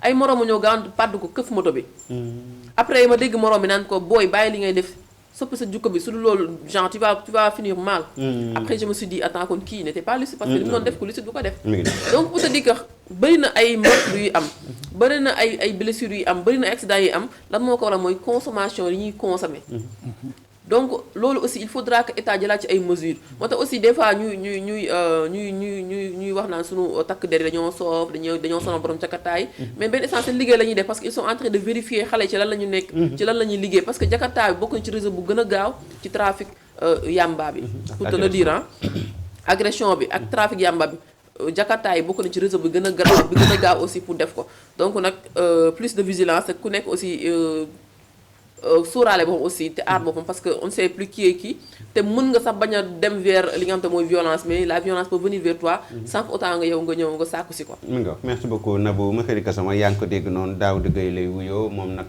dañ koo faat ci ab te xeex boo xamante mu ngi am woon fële ca Kër Mariam nekk ci côté Lac Rose moom nag da ci doon àtte rek ñaari mécanicien kenn ki jam ko paaka mu tëdd bañ ko yóbbu hôpital mu faatu yooyu yëpp mu leen mbir yoo xam ne mbir yu day waar la mbir mi nag fi mu ne loo maytu rek doyut wax dëgg yàlla waaw xam nga ki nga xamante ne moo ñàkk bakkanam dañuy ñaan yàlla suñu borom yàlla xare ko àjjana te yàlla yërëm ko mais xam nga Sénégal booy yi ñu nekk di def nii yëpp manque d'éducation la c'est la base éducation fu mu amul dara amu fa booy bu ñu nekkoon ci école yi di jàng yii duñ ko def c'est ça la vérité et la responsabilité elle est où la responsabilité aux parents parce que gone day jàng baa mu liggéey yi boo juree sa doom bëgg xaalis tax nga bàyyi ko mu nekk fii si dëkk bi di taxawaaloo di Jakarta ak lu ne mu dugg ci bu ñëwee jox la nga ne kii nga foog ne mi ngi liggéey war nangam ak nangam lu ko dal yaa ko teg dañuy waxante dëgg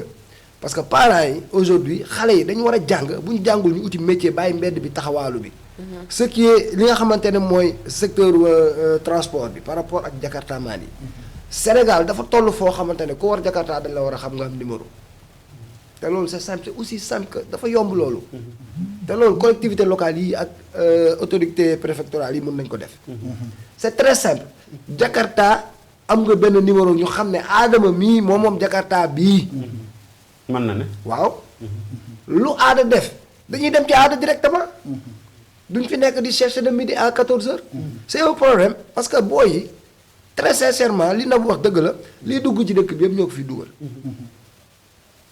te booy dépassé nañ naan laa la wax ak tux booy ñu si yeneen niveau lañ ne boo leen xoolee sax danga koy xam boo xoolee sàngara ANSD par rapport ak li ñuy jaay ci année bi wàññeeku lu tax gars yi dañ naanatul jëlatuñ ko waaw dañ jëlatul dañ naanatul parce que yi ñu jël moo gën a fort ay naan. xeeb nañ dose bi. waaw comprendre nga surtout gaz bi tamit aussi c'est un phénomène. waaw bari na de. foo tourner ci mbedd bi booy lokk morceau. mais loolu dafa mel ni loi bi waxu ci dara. man booy dañuy sama- gees nii di daanu ci kenn du leen. Non, kippé mais- loolu loi dafa mel ni waxu ci dara. mais kaay ma wax la parce que li sàngara si moom loi waxu ci dara moom tamit. kaay ma wax la nañ xam benn loolu. benn fee bu am tëngéej li gën a waaw. garaaw. ñi ngi toog di ko seetaan dinañ xëy suba dara xew fa maa fii laa koy waxee ci plateau bi. ah bon très sincèrement ñun fii lañ dëkk nag. xam nga seetoo ni supérette. Ouais. xam nga dafa tëj. Si, lu tax. parce que Seetaan faral mooy ni fan? léegi ña daan toog foofu actuellement anañu. très bonne question. am na fu ñuy toog. ñu ngi fii boo génnee ci télé en face station bi. station bii nii. waaw. te muy jaay ay affaire xam nga day jaay. waaw. ñii foofu la ñuy toog jënd seeni affaire waaw léegi ñi daan toog foo xamante ne bakkan dafa forot ñu leen di bàyyi ñuy toog fii chaque jour ñu leen di romb nit ñi di leen gis te kenn du si wax. waaw foofu tam bëggoon naa interpeller li nga xam ne mooy loi bi. ndax ku tux yàmba waaye nag si suñu constitution dafa mel ni loolu amu ci.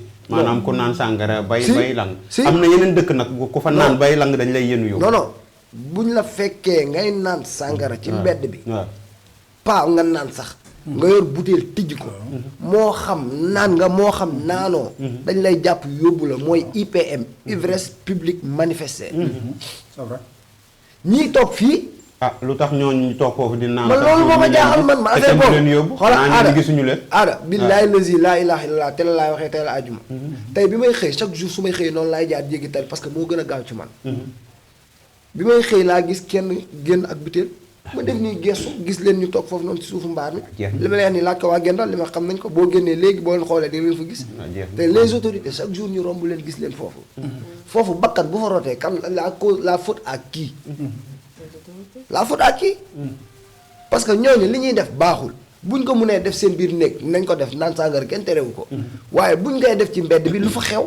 ñooma aussi nga foog ne population aussi amuñu ci part de responsabilité. parce que Population aussi bi dañoo war a dénoncer li nga xamante ne tout moo à nekk fait ci xew. xam nga loolu moo mën na ne comme man li ma nekk di def nii man defuma ko pour jàqal wala nangam ak nangam mais c'est une chose boo xamante ne aujourd'hui dans ce quartier là y a des enfants qui sont là-bas c'est une source d'influence parce que ay mag ñoo koy def effectivement. comprendre nga xale bu tàmmee di gis mbir danaan lii baax na mën na ñëw xëy suba dugg ci station bi jënd dem toog foofu Ouais. mënoo ci dara environnement koñ bi aussi tamit dafay yàqu C'est vrai. parce que mën na nekk benn lieu de fréquentation ci xale yi nga xamante ne aujourd'hui carrément jeunes yi fi bëri Sénégal dañu kii lu mu tudd dañu découragé wala dañoo may problème bu bopp wala quelque chose comme ça li ma lay wax nii boo tàmmee di waxtaan ak xale yi rek da nga koy xam.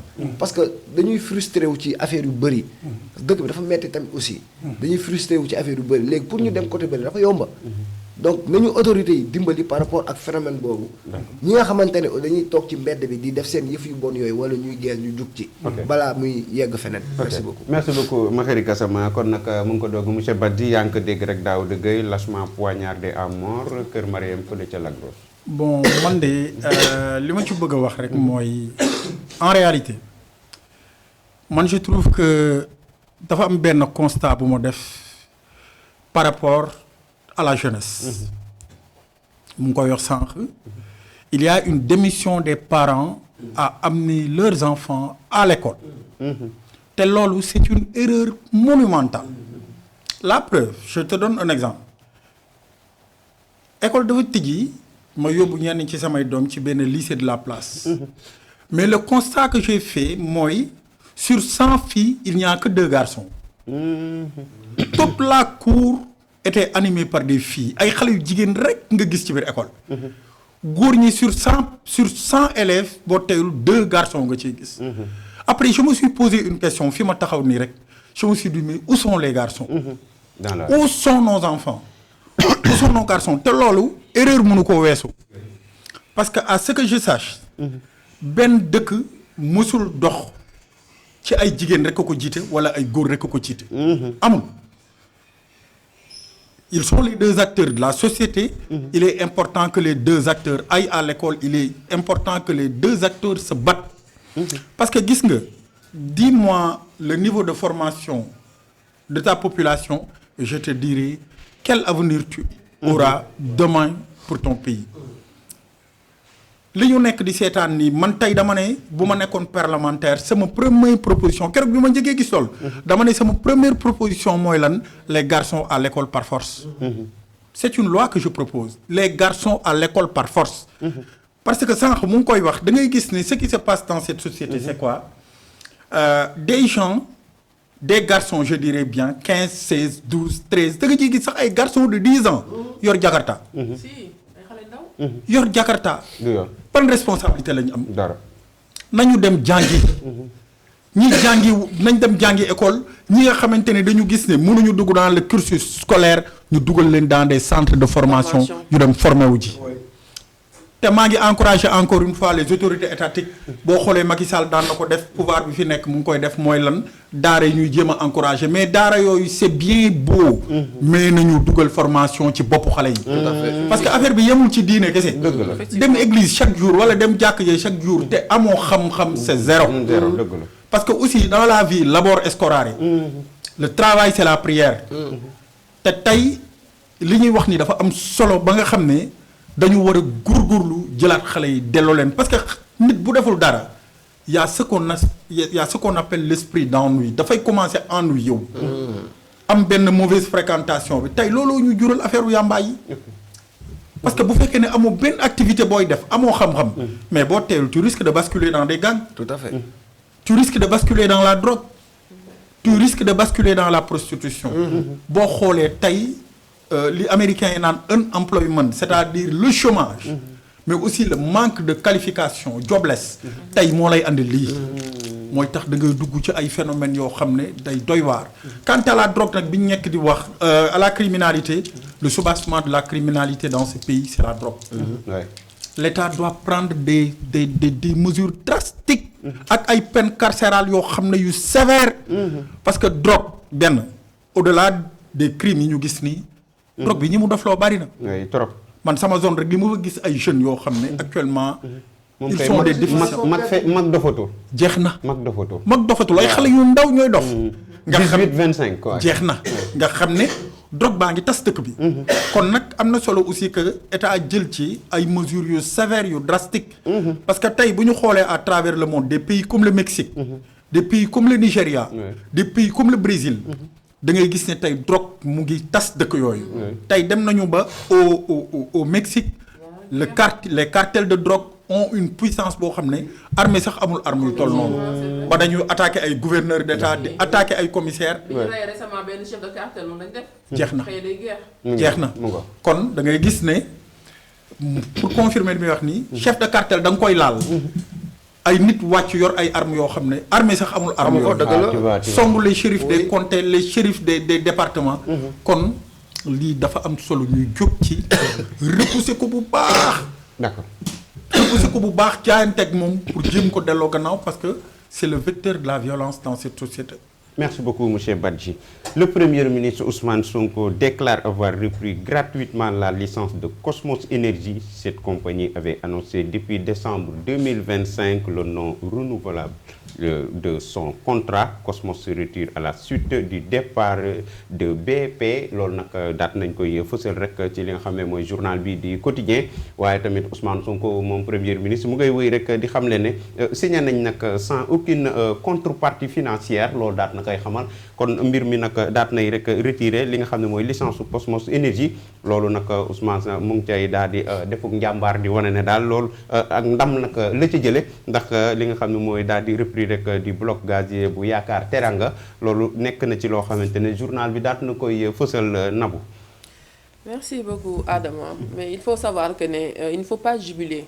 jarul ñuy jubiler parce que c'est pas une victoire en fait c'est pas une victoire. ñenn ñi aussi ñoo ngi leen di jéem a manipuler pour gëmloo leen que ne les renégociations ci nouveau contrat yi moo waral li nga xamante ne Cosmos génn li nga xamante ne ni ci li nga xamante ne mooy jëm ci exploitation pétrolier bi. C'était pas ça du tout. dafa fekk ne li nga xamante ne mooy exploitation pétrole dafa demander beaucoup de moyens. et moyens yooyu noonu nga xam ne depuis que BP retiré wu ci li nga xamante ne mooy exploitation bi. ki nga xamante ne mooy Cosmos dafa signalé woon que ne à lui seul mënul gérer li nga xamante ne mooy toutes les dépenses yu jëm ci wàllum exploitation wu pétrole bi. de ce fait signalé woon na que ne bu fekkee ne entre temps ils n'ont pas trouvé un autre investisseur pour mën leen a jàppale ci li jëm ci wàllum exploitation pétrole bi day obligé quitter li nga xamante ne nii wala day obligé arrêter li nga xam mooy contrat am entre moom ak Sénégal jëm ci wàllum exploitation pétrole boobu noonu. de ce fait ñoo ngi gis que ne le premier ministre moo ngi génn moo ngi jubilé mais est-ce que war na jubilé parce que là on est en train de parler d'un retard bi nga xamante ne nii l'exploitation du pétrole nar na ko am. ba pare gis nga ce qui est dommage mooy que ne Sénégalais ne s'en rend pas compte mooy que ne instant yi beaucoup d'investisseurs commencent à couper les ponts avec le Sénégal. Donc revenir pour voir que Ousmane Sonko moom en personne il est en train de crier victoire. Moi je pense que c'est très tôt et c'est de la manipulation pure et dure. Qu'on dise la vérité c'est de la manipulation pure et dure jëmale ko ci askan wi qui disent la population la vérité renégociation wu nga xam ne mooy contrat yi taxul Cosmos quitter le Sénégal il a quitté parce que doon na wax avant même ñoom ñi am accès au pouvoir parce que ñoom ils ont fait 2 ans ci pouvoir bi c'était en 2023 la commencé signaler que ne moom à tout moment fekkee ne ils n'ont pas trouvé d'autres investisseurs pour appuyer ce projet ils vont quitter li nga xamante ne mooy exploitation pétrolière parce que le Sénégal n'arrive pas à trouver les 6 000 milliards pour mën a rek assurer dépenses quotidiennes et consorts donc loolu bokk na ci li nga xamante ne moo tax li nga xamante ne ni négociation wala Cosmos quitter li nga xamante ne mooy contrat yooyu noonu wala quitter le territoire sénégalais maintenant pour ñi koy jël na di ko def ngóore di ko mbubboo wala di nekk di créer très tôt ba ñu ciy féliciter ay ministres ay consorts donc là c'est ne pas comprendre la situation mooy que ne nii fekkoon ne li nga xam te mooy exploitation pétrole bi doon nañ ko mën a exploiter ci 10 ans peut-être instant yi nañ jàpp que ne dina gën a jël du temps dina gën a am retard par rapport li nga xam te ne mooy investisseurs yi wala ñi nga xamante ñoo nekkoon en collaboration pour nous aider à exploiter li nga xamante ne mooy pétrole boobu noonu ak gaz boobu noonu donc nag mu nekk situation boo xamante ne nii peut-être on peut dire que fekkoon ne dañu doon xalaat que ne dinañ mën a teel a comment dirais-je profité ci pétrole bi ak gaz bi on va se dire que ça va prendre encore du temps avant que ñuy trouver d'autres investisseurs yuy ñëw pour mën a participer ci li nga xam mooy exploitation wala d'autres nouveaux contrats ñu war a signer jëmale ko ci exploitation pétrole boobu noonu ñu nekk di waajal boobu ba tey donc nag bu fekkee le premier ministre moo ngi jubilé nous on ne jubile pas parce que on se dit que dina gën a am beneen lenteur dina am beneen tournure et espérons que mu nekk quelque chose de positif espérons de trouver d'autres investisseurs qui sont prêts à fournir les moyens qu'il faut parce que le Sénégal à lui seul il ne peut pas fournir les moyens parce que amul les moyens beneen bi ci topp mooy que c'est pas seulement le Cosmos qui va quitter parce que y aura d'autres qui vont suivre et malheureusement aussi dina am ñoo xamante ne ni peut-être dinañ doon bëgg a profiter ci li nga xamante ne mooy ci travaux yoonam pour mun ci am xëy et consort mais malheureusement tout ça va tomber à l'eau donc avec tous les inconvénients et les conséquences qui vont suivre cette action je peux pas en fait applaudir wala di encourager le fait que ñoom ñu nekk di jubiler à ce moment-là. waaw mais Nabou nan ngay def kàddu gi nga xam ne tamit Ousmane premier ministre daat na koy fësal mu ne sans aucune contrepartie financière pour le Sénégal loolu tamit jël nañ ko te maanaam du alal joo xam ne des ko cay def ci wàllu woowu te ci contrepartie bi yooyu yëpp daat na koy xamle loolu. waaw mooy maanaam ñoom dinañ quitter te duñu jot dara non maanaam ñoom dinañ quitter Cosmos dina dem te duñu jot dara. waaw donc la signifier mais c'est très normal parce que dañoo ñëwoon pour exploiter benn affaire jotuñu ko exploiter parce que rupture de contrat am na. mais noonu lañ leen di joxe en contrepartie financièrement quelque chose. D'accord merci beaucoup Makhari Gassama yaa ngi ko dégg noonu rek ni nga xamante ne nii rek moo jëm ci wàllu gaz bi ak pétrole ba Cosmos ak fi nga xamante ne nii rek Ousmane Sonko aw na fa ak ñoom. waaw xam nga mbir mi dañ ko war a leeral Sénégalais yi xam ko. parce que très sincèrement grand ñun fii lañ dëkk te en plus dañuy gëstu chaque jour ma wax leen ko.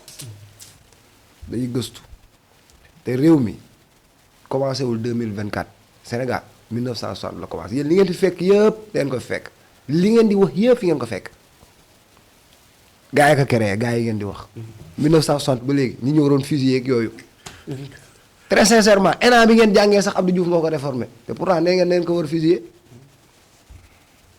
xam nga mbirum gaz bi li ci Sonko wax ak li am c'est deux choses qui sont différentes loolu moom je vais être très sincère dama leen koy wax li tax expliquer parce que contrat bi nga xamante dañ ko séq ak Cosmos waaw mais Cosmos moom bu quitté dëkk bi mais du taxaw ne Cosmos dem na rek mu gaaw ba may nekk fii di perte temps di lire contrat bi ci boppam très sincèrement grand dañuy waxante dëgg parce que xam nga mbirum contre-feu waa ji Macky Sall daal bërki démboo njaay ak bërki démb adduna bi foo tourné Macky mu ne xaar ma dugal benn gars yi comme ça ñu am leen lu ñu war a mën a wax je vais être très clair et très pertinent par rapport ak lii xam nga dañ la ne si à la fin de la période de recherche y compris ses renouvellements et prolongation le contractant n'a pas notifié au ministère sa décision de développer le gisement commercial d'hydrocarbures conformément à l'article 10-1 ci-dessus, le présent contrat prendra fin. Okay, leer na nañ. Beneen en 2018 le Sénégal sans bruit et sans bourse délié avait récupéré les blocs de Rufisque offshore profond et le Sénégal Sud offshore profond en 2023. BP s'est retiré de Kayar offshore. BP dégul baax. BP s'est retiré de Kayar offshore et a offert ses parts et ses investissements au Sénégal. Sonko aurait pu trouver un repreneur. Très sincèrement maanaam xam nga li gën a doy waar ci mbir mi. Petrosen yéen foo di jëlee ku war a exploiter loolu ma looy sam problème. Problème boobu la am parce qu'on parle de 5 à 8 milliards 8 milliards de dollars. 8 milliards de dollars. Grand fan la ñuy capitaliser xaalis boobu noonu yépp pour mën a développer li nga xamante ne mooy gisement bi. Très sincèrement dëkk boo xamante ne ñun bu ñuy leb ah waxuma la ay waxi bailleur de bailleur yi moom bu ñu sàqee du tey xam nga sàqee daw du tey. dëkk boo xamante ne ñun bu ñuy leb dañuy obligé dem ci marché UEMOA bi leb fa. soo waay fan ngay capitaliser 8 milliards dañuy waxante dëgg. dëkk boo xamante ne aujourd'hui les institutions de Bretton Woods bi nga fi nekkee ba léegi nanguwuñu jox xaalis fan ngay jëlee 8 milliards dañuy waxante dëgg. non mais état bi mën naa lijjanti 8 milliards. de dollars bariwul si état. de dollars. xam nga ñaar dee ci boole de dollars. waaw même de dollars sa état bi mën na. non xam nga fi non xam nga mbirum pétrole bi. dañ ci war a baalu àq ñu bëri.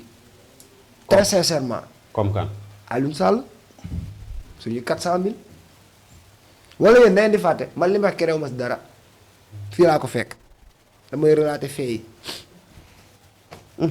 bilaay beneen bis topp mbirum pétrole bi waxoon nañ ne jaay nañ ko. dugal ko ci ay pipeline tey fu mu toll nii dama lay wax lii c'est de la poudre aux yeux jarul sax ñu si attardé wu. parce que les gens qui savent yow sax xam nga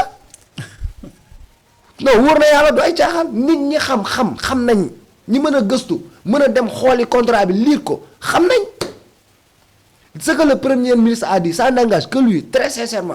mais man gëmuma ko xam nga tax gëmuma ko parce que y a des choses yoo xamante ne actuellement ñoom dañu ñëw fekk ko fi notamment le code minier de 2016 Petrosen d'office day am 10% ñun amuñu xaalis bu ñu rechercher pétrole wala gaz amuñu ko. on n'a pas cet argent là nit mooy jógee fële ci àll bi ñëw indi ay logistique am wër bu gisee ñu xool nan la ñuy négocier contrat bu gisul moo perte. Et il y a combien de blocs au Sénégal mbirum pétrole ak gaz yi ñu exploité ak yi ñu exploité wul. bëri na donc code minier bi gars yi bu ñu demee yër ko rek dinañ xam ne lii c'est de la poudre aux yeux man très sincèrement loolu laa ci jàngat. d'accord waaw. merci beaucoup monsieur Gassama en tout cas loo ci mën di dégg rek njiitu réew bi fi jógee président Sall bañ demee xool ba xam ne waax bi am na li nga xam ne mooy pétrole ak gaz lam xamle rek ci télé bi ñëpp dégg ko mooy que ne Sénégal du ci def ñaar dërëm képp koo xam ne jëli nga fee sa matériel nag ñëw indi Cosmos lañ ci jëloon ak beneen kii boo xamante ne fële ca Angleterre la ne ñoom ñaar rek ñoo séqoon liggéey bi waaye lépp boo xam ne Sénégal fayu ci dara ku ñëw nag daal di jël filtre affaire bi génn ko. la sa état bi di def mooy ñetti part bi da nga ciy am bii nag réew mi moo koy moom noonu la ko doon diviser moom di ca dem moo tax Sénégal amu ci benn alal ju bari joo xam ne defoon na ko ci te amuñu tam matériel yu mën a génnee mbir mi ci ndox mi daal di koy def gaz wala pétrole yaa ngi ko dégg noonu monsieur Badji. waaw lii nag dama ciy sawar a tontu. parce que déglu naa samay naataango aussi ñu intervenir ci. ku ci nekk wax ci sa idée. D'abord benn précision de taille rek laay def on parle de gaz et non de pétrole.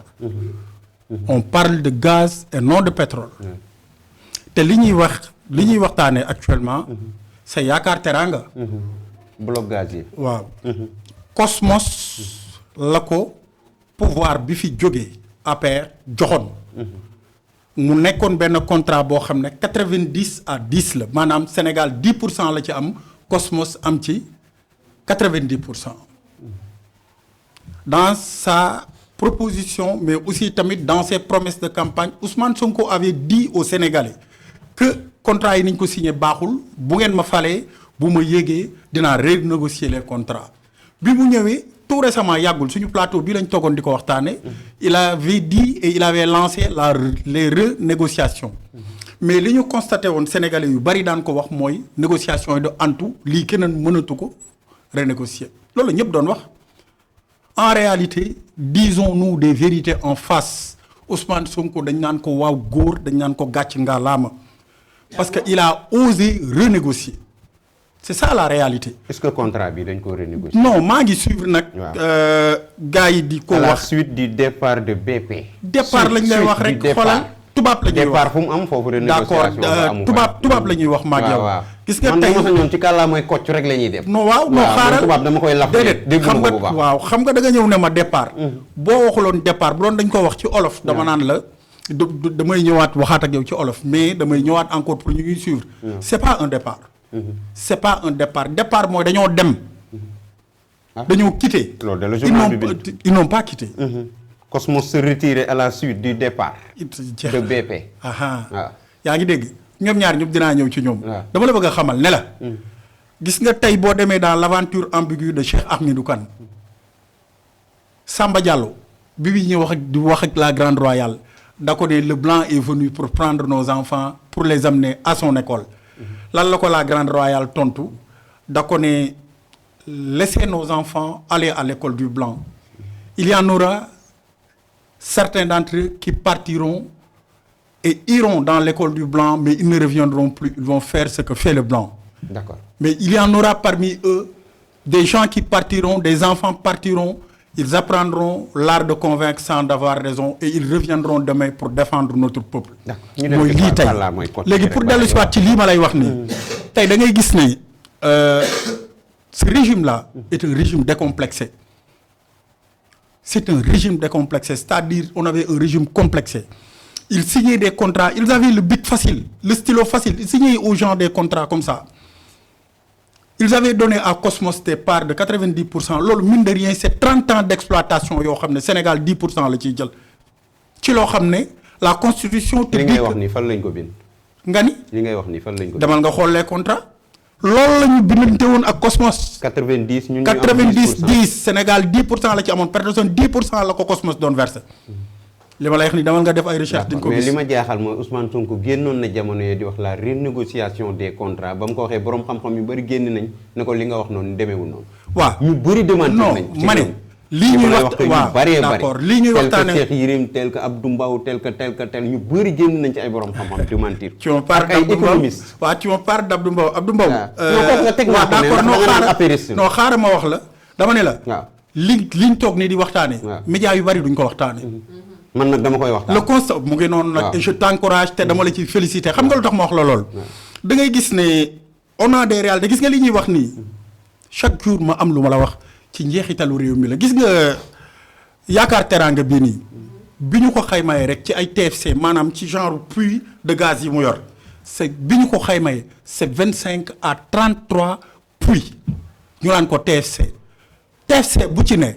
xam nga ñaata année d'autonomie d'électricité la dans ce pays c'est 23 ans d'autonomie je te dis benn laa wax benn bu ne 23 ans d'autonomie la. On parle de l'avenir de ce pays mais da ngay gis ne comme ni nga ko waxee kenn waxu ci te yow yaa ngi ciy wax te lii moo am njeexital ci askanu Sénégal. Pour dellu si encore une fois c'est une victoire non pas pour Ousmane Sonko man je dis chaque jour c'est pas une affaire de personne c'est une affaire de république.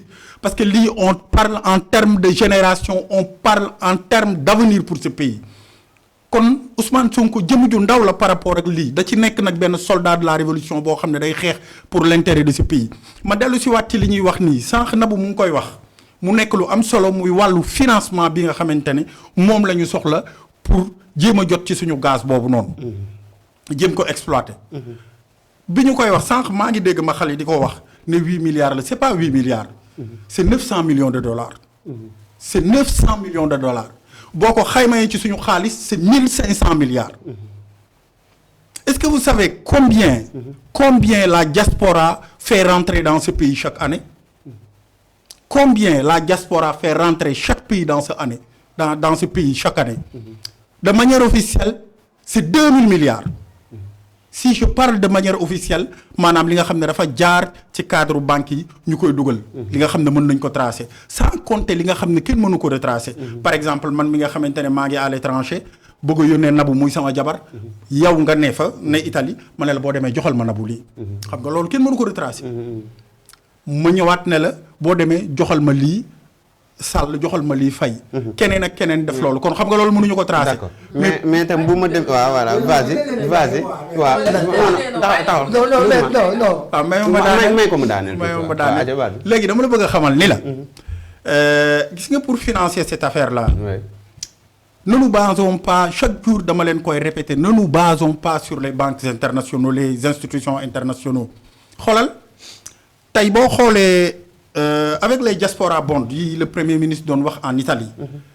on peut faire appel à nos fils à nos filles à nos parents qui sont à l'étranger.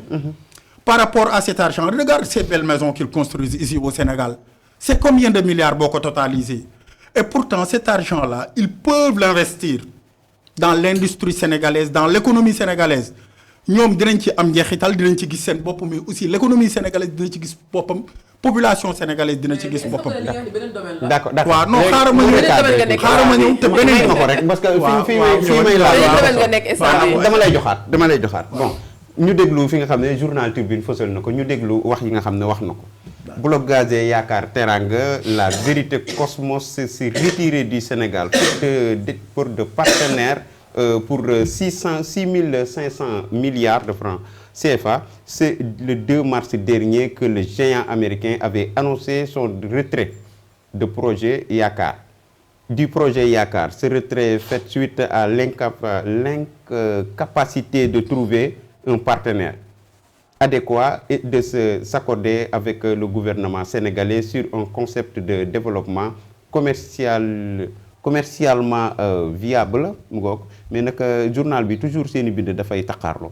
Cette décision laissait désormais le mot aux autorités sénégalaises pour renégocier réorganiser le tour de table de projet mu ngi noonu bu fekkee dañoo tënku rek ci wax ji Cosmos li nga xam ne ñoom nee nañ vérité bi ñooy dañoo retiré wu ci Sénégal faute de partenaire jëmale ko ci gouvernement bi ndax alal ji nga xam ne wax nañ ko 6500 milliards de francs CFA 2 mars bee la ñu waxoon ne ñoom dañuy quitter kon léegi est-ce que lii contrat bu jeex la am problème ñoom ñu quitter wala dañoo renégocier dagg leen ñoom ñu dàq leen ñu daal di dem amul benn kii loolu lañ bëggoon na leen càmbar teg ko ci taabal ndax looloo ci am solo. li waju leer. waaw li ñu bind. non dama lay jox nga dem. mais ma loolu la ngeen Sonko nee na Ousmane Sonko le premier ministre du Sénégal. waaw ñoom nee nañ contrat bii nga xamante ne moom la ñu séq ak ni ñu koy waxatee sax waa Cosmos xaw ma. Cosmos. waaw seen ndam la ñoom ñoo ko renégocier ba maanaam part nga xamante ne wax naa ko si dégg loolu c'est fait waaw loolu lañ bëgg a laaj. question bi ma samp rek mooy bi journal bi bind.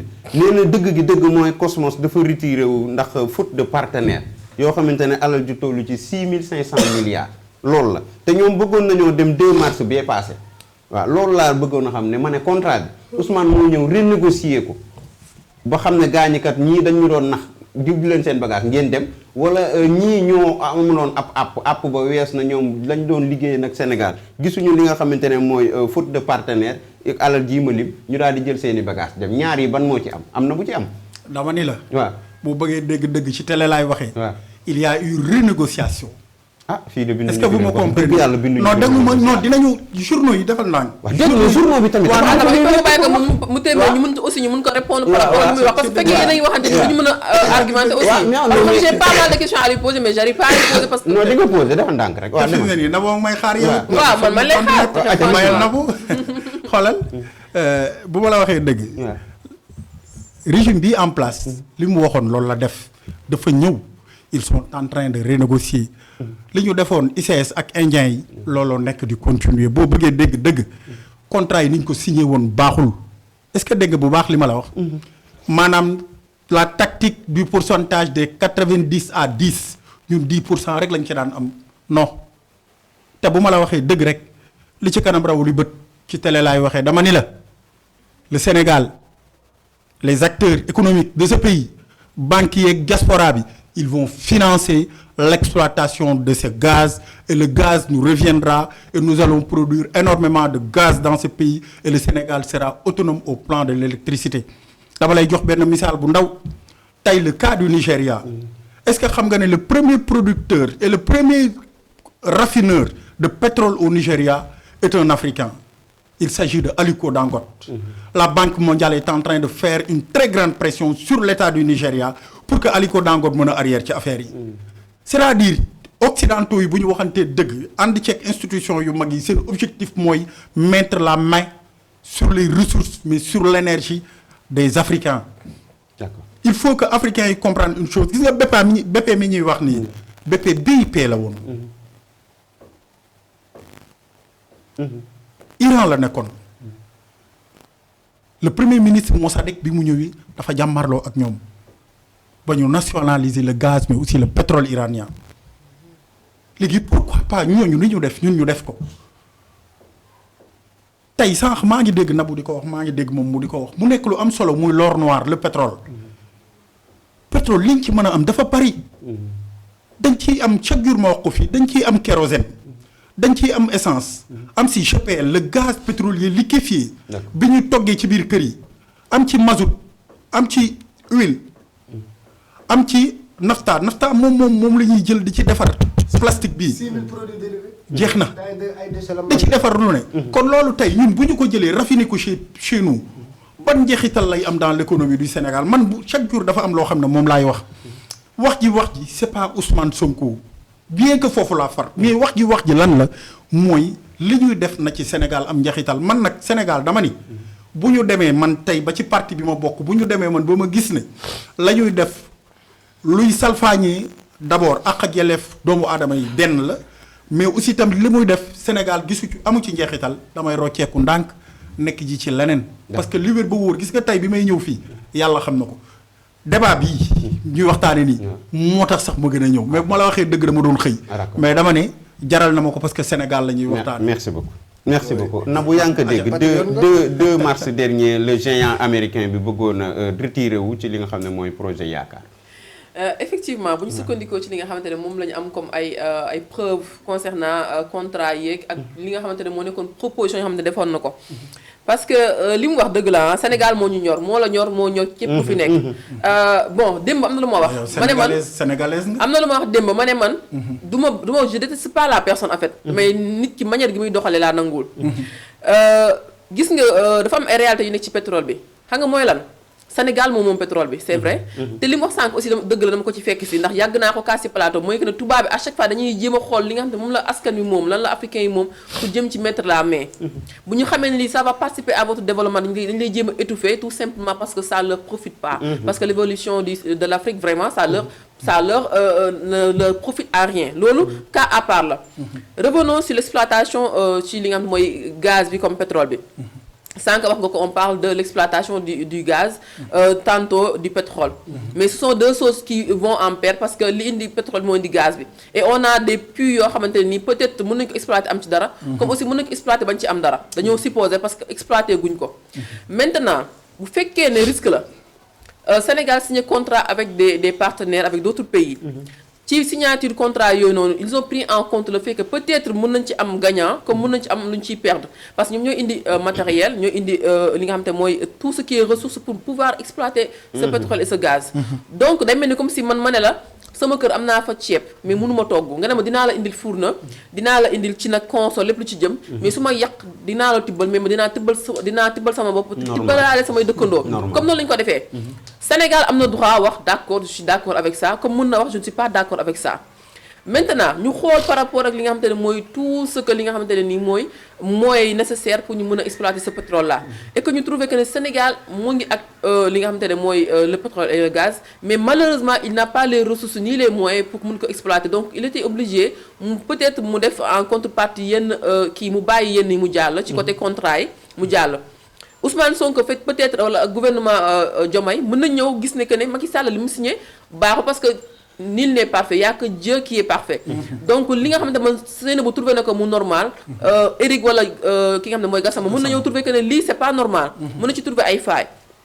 Gouvernement Macky Sall fi nga xamantene peut-être japp na fi buñ ko défé mo ñu gëna gaaw permettre ñu mën a exploiter le plus brièvement dans les plus brefs délais suñu pétrole suñu gaz pour ñu mën ko consommer mu accordé ci li ñu ciy accordé Ousmane Sonko ak gouvernement Diomaye ñoo ne lii nous ne sommes pas d'accord parce que ils sont en train de nous étouffer di lekk si suñu xaalis loolu d'accord naa leen ko mais bu ñu revenir ci cas bi nga xamante ne moo xew nii man je me dis xam nga mosoon naa la wax Adama ne la Sonko c'est quelqu'un de très calculateur du def dara ci hasard je me redemande parce que quand j'ai reçu en fait non je n'ai rien contre lui mais idéologie toujours dama koy topp je me demande très bien est-ce que réellement le fait que mu defoon sorti ne dafay renégocier contrat est-ce que c'était pas parce qu'il savait que ne Cosmos dafa nekkoon ci ay tànk pour quitter voilà loolu aussi sama théorie la tey sama avis la personnel je en fait ça n'engage que moi sama jàngale ci mbir bi bu ma defee action bi dama si dit que non c'est la chose que je me suis dit directement je me suis dit peut-être que Ousmane Sonko dafa xamoon que ne y avait quelque chose qui se préparait automatiquement mu def sorti ne on va renégocier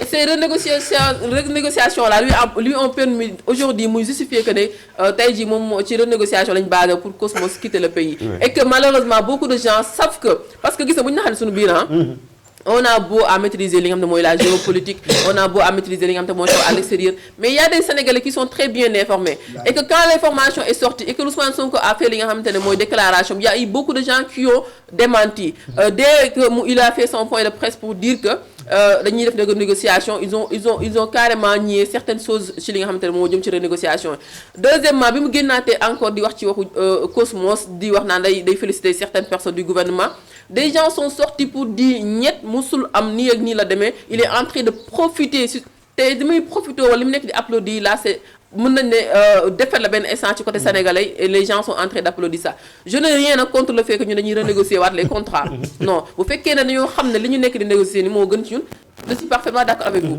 mais li may bañ mooy manipulation bi ñu nekk di lal ci ginnaaw nañu nangu te xam ne il y a de la manipulation pure et dure dans ce dossier. mais Nabou hors de manipulation bi te peut-être moom liggéeyam li mu def nii man benn côté ànd naa ci ak Ousmane Sonko bu fekkee gis na ne contrat yi bind nañ xaatim nañ ko. ñu koy renégocier pour Sénégal gën cee am dara loolu je suis parfaitement d'accord. comme tous les Sénégalais. voilà mais Cosmos biñ ne dafay retiré wu Sénégal ndax faute de partenaire 6500 milliards waaw manipulation boobu nag laa bañ la keneen ak keneen bañ. voilà loolu moom laay laaj li may laaj dañ ma cee tontoogut maanaam Cosmos dafa toog ba mu yàgg. faute de partenaire 6500 milliards yoo xam ne war na ko ci ànd ak faute de amul ci ay partenaires yu mën a financer loolu gisu ko mu takk ay dëbësam dem depuis le 2 mars dernier la bëggoon a def lu ni mel waaw ba xam loolu la wala ba xam tamit Ousmane Sonko moo dem saytul boppam ba xam Sénégal amu ci lu bari mu ne Cosmos jël say bagage nga abal ma mu seeti keneen waaw mbir mi foofu loolu mooy laaj bi la moo tax man dégguma tubaab man moo tax yi ngeen di wax yëpp dama koy yemale Adama bàyyi déglu bi man rek laay wax ce qui se passe d'après man li ma jàpp mooy que d'après ce que je retiens man situation bi loolu sama bopp la man kese la concerné ça ne concerne que man ak sama ay analyse mooy que ne d'après li ma am ci ay information mooy que ne Cosmos 3 ans ci ginnaaw avant ñoom ñuy accéder au pouvoir la gis que ne moom à lui seul il ne peut pas couvrir toutes les dépenses financières et matérielles jëm ci wàllum exploitation pétrole bi mu doon wax ne bu fekkee il ne trouve pas les moyens wala un autre partenaire pour venir le soutenir ci exploitation pétrole bi il risque de quitter parce que à lui seul il ne peut pas prendre tous les engagements muy beneen bi ci topp mooy que ne nii jëm si côté li nga xamante ne sànq la nga waxati woon ndax dafa bind dafa xaatim ndax dañoo xaatim ne carrément Cosmos il va dégager tout simplement parce que arrangé tuñu non c'est pas ça le sujet c'était pas ça le débat même bu fekkee ne il parle de renégociation peut-être mën na am mais nag ne pour renégociation yooyu ñoo tax Cosmos sauté. mu ngi noonu mu ngoog ma xëy bala ñuy tëj waaw. parce que dafa am loo xamante ne bii aussi. il faut mu leer ci bopp Sénégalais yi grand. non grand xam nga yow waroo bokk. li ñu def temps bariwul na takkal gaaw. mais yow waroo dañ maa commandé kat gars yi ñu sama nopp yi ba waroo bokk Pastef bàyyi ko mu wax. comprendre nga waroo bokk Pastef. yow parce que tu es un grand intellectuel. donc ngaa ko quoi Pastef am na intellectuel. ay ngaaka lañ yaa naa bëgg. barki Serigne Sall ma doy ay caaxaan. xam nga lu tax. il ne faut pas confondre li nga xamante ne mooy renégociation. ak ki nga xamante ne maanaam dañ moo seppi loxoom ci bool bi. olof nga bëgg. loolu la. maa doon añatuma. nga ne ma déedéet. dañuy waxante dëgg grand. les mots ont leur sens. ndax la ma séntu woon ci ndab li gisuma ko ci. bah oui mais en fait.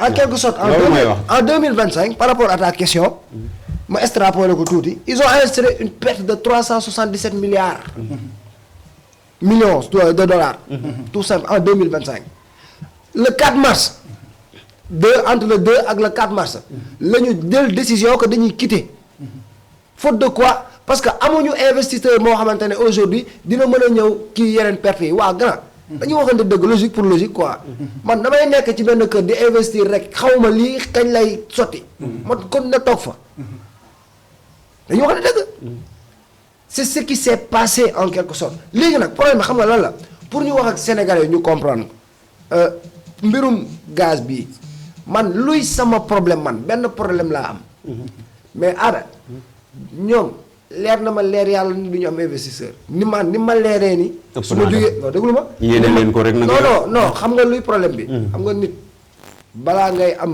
yenn yi wala da ngay am carnet d'adresse bu baax da ngay bëri pexe comprendre nga beneen bi si topp mooy ils se sont mis à dos tout le monde avant d'être d'accord au pouvoir D'accord. même loolu rek xam nga lu tax dëkk dafa am nu ñu koy yoree dëkk du nii lañ koy yoree c'est-à-dire aujourd'hui y a des communications yoo xamante ne le premier ministre man wax naa la ko fi waxaat naa ko man ni ñu koy wax cellule de communication premier ministre ñooñu nan lañ dàq ñooñu mënuñu liggéey si oui parce que man si j'étais là-bas il ne va jamais écrire ça il ne va jamais dire des mots wala yenn kàddu yi parce que en quelque sorte mais cellule de communication da lay wax ni nii la non yow déglu yaay xool di nga jël wala doo jël c'est pas forcé lii waru si woon communiquer waaw lu man tax foofu laa ne lu tax voilà communiquer kay xam nga mooy non loolu. mais nag may ma wax la benn affaire waaw xam nga état dafa am nu muy doxee état du nit dégg nga ku ci waroon a communiquer waaw déglu ma état yaa ce qu'on appelle waaw des secrets même question boobu ku ci waroon a communiquer aada mais moom xool waaw. xam nga la mooy problème bi waaw. su may nekk di wax waaw. nga may poser ay questions waaw. damay perdre le fil li ma bëggoon wax sax en fait du ma ko wax waaw te li may laaj nii waaw. dama ciy ñëw tegal defal naa ko rek aca bismillah waaw day gaaw tuuti nag xam nga état waaw. du lépp loo xamante ne da nga koy séq ak képp ku mu munti doon muy benn ni ñu koy waxte investisseur wala ak secteur bu mu munti doon rek da nga koy wax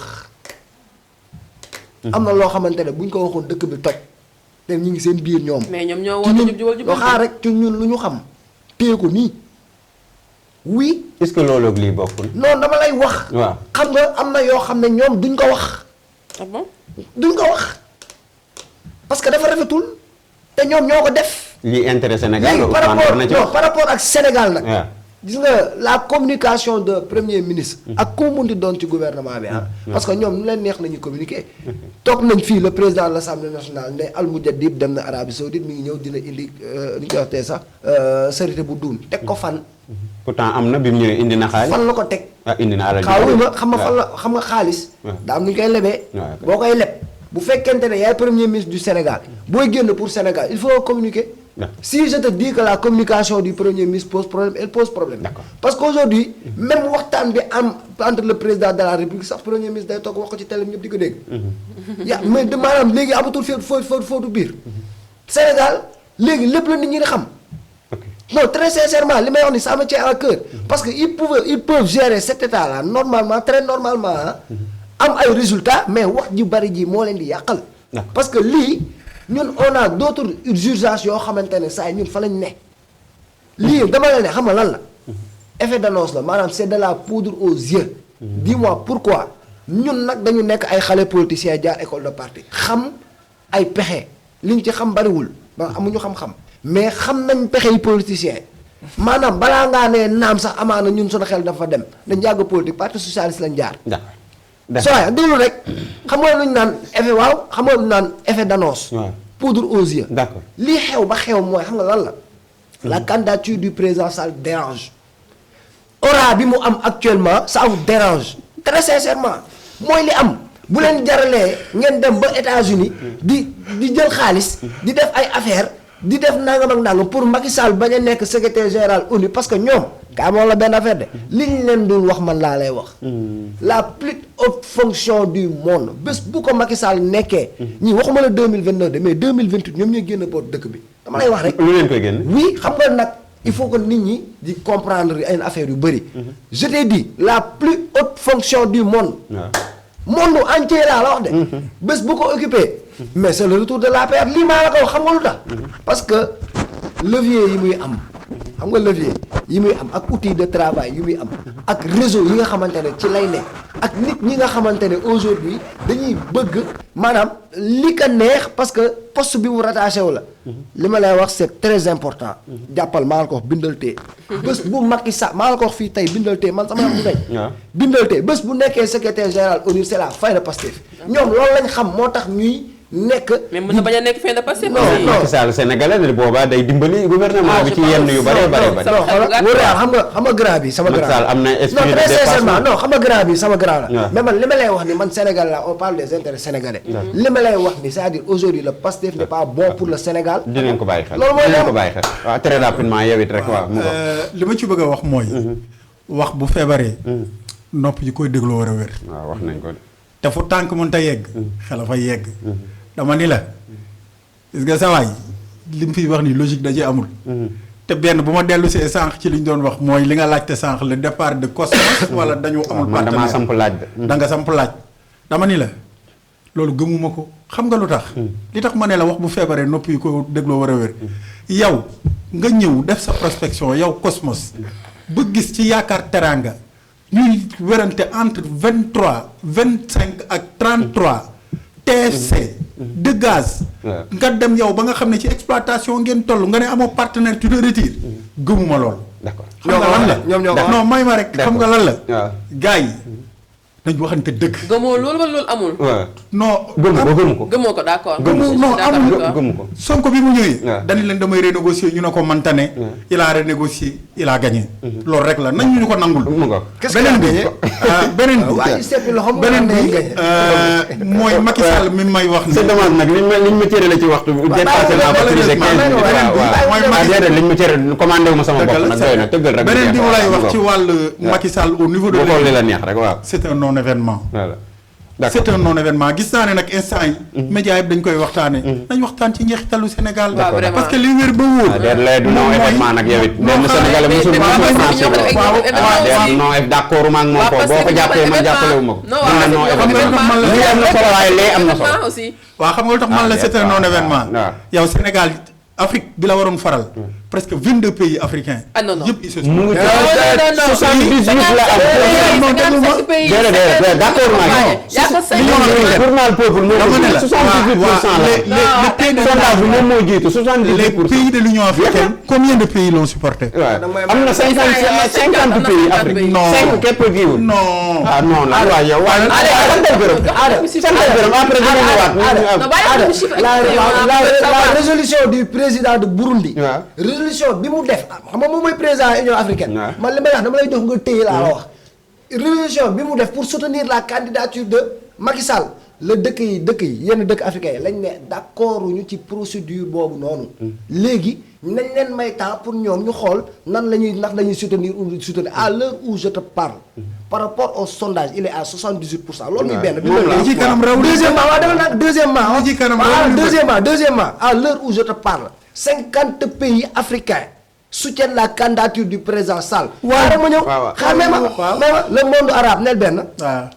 les asiatiques nel ñaar les américains nel ñett les africains la les baax na baax ñu na nekk ci diaspora. merci beaucoup mu ngoog Bonne xam chance. naa dañ koy tënk rek ba beneen dañ koy tënk ba beneen. toog santal raw li gërëm wër. santal gërëm xam naa ñun suñu débat dañ koy continuer waat ci leneen. xam nga bari aussi Yéen bari. baax na. waaw santal gërëm santal puus gërëm. mu dem. bu nañ leen pousse rek di ngeen dem. incha allah ñu sant ngi gërëm. remercier bu baax Eric si disponibilité bi ak si pertinence bi très sincèrement. man j'aime bien di partager ak yow plateau parce que bon bokkoo comme booy quoi am na lu nekk si bopp bi.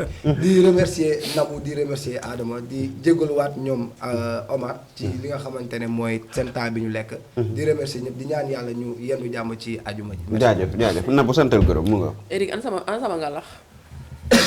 fii Eric indi na fi yaa nga. ma ko fi digoon. non allez. Eric moom fi digoon ngalax gisuma dara. Eric indi na fi nga la. fii gisuma dara. Andi ñoo ko yow nekk nekk bàyyi ma. andi naa ko fi de. ah joxuñu ma de gis ñu bon yaa ma ko yëgal. ah yaa ma ko yëgal. olof de dafa wax dara. yaa ma ko yëgal. bu cin faqul bënul. waaw. yàq ba jóge fa. nañ laaj ña ko gënoon jege. d'accord acca. kon boog naa ko laaj ñoom Adama en tout Ah, cas jeex ça na. fait toujours plaisir en tout cas de partager ce plateau ak yéen ñi ma ko sekkal nii muy Adama ci présentation bi ak qualité de présentation bi di Maxali Gassama mon grand frère mais également di ki nga xamante mooy le grand Eric mais Eric day saa di raar daal man raar gi ngay raar moom ma xaw a foo ko teg nag. job bi dañuy saay di rare mais n'empêche on comprend parce que aussi il n'a pas assez de temps. n'empêche que dañuy may ci tuuti ci temps bi nga xamante ne am na ko pour di ñëw di assister ci plateau yi di participer ci plateau yi également ak pertinence bi nga xamante ne am na ko lenn daal moo ko yàq mooy le fait que daal muy défendre waa ji nekk boor bee mais en tout cas à part ça donc zéro faute ci moom macha allah. d'accord ati Edy santal comme gërëm yaa ngi sant KNTV. effectivement encore une fois di remercier waat ñëpp rek. et di remercier waat encore une fois ñëpp ñi ma bokkal plateau bi. Vraiment mu nekk un plateau hyper élevé. da ngay gis ne chaque jour dinañu fa daje nag. comme ni may wax chaque jour rek dinañu féewaloo ci ay kàddu. mais dañuy gis ne xam-xam dafay feeñ. te dañu gis ne aussi tamit li ñuy débattre pour njeexitalu askan wi la mais aussi tamit pour développement au Sénégal. ñu ciy kontaan de partager avec ces gens. di partager avec des gens comme Nabou comme Gassama mais aussi tamit comme yow Thiam. vraiment ci xam-xam ci actualité mu nekk des moments de partage yoo xam ne enrichissant. pour nous entre nous mais aussi tam pour ñu ñuy suivre. Et j'en profite encore une fois pour nuyuwaat ñëpp ñuy seetaan tous les auditeurs de Ndanane TV. di nuyuwaale aussi tamit la base pastefienne. parce que it foofu laa bokk. maa ngi leen di nuyu ñoom ñëpp di nuyu waa Pastef Guy Marius di nuyu waa Pastef Rufisque Est aussi ak waa Pastef Marché. merci beaucoup mu ngoo ko ñu sant di gërëm képp koo xamante ne ni rek yaa ngi jàkkaarloog ñun suba ba tey di jégalu bu baax a baax ñi nga xam ne ñoo fare ci régie bi Sangomar Dia ak ki nga xamante ne mooy Arwane bu baax a baax lekk nañ ci minute yu bëri débat bi peut-être moo débordé ñu ngi leen di jaajëfal si kanam tuuti 16h incha allah le grand Fallou dina ñëw rek ci l'émission qui fait boum boum boum di jàppale bu baax a baax suñu sponsor yi di leen jaajëfal jaa ngeen jëf ba ci kanam.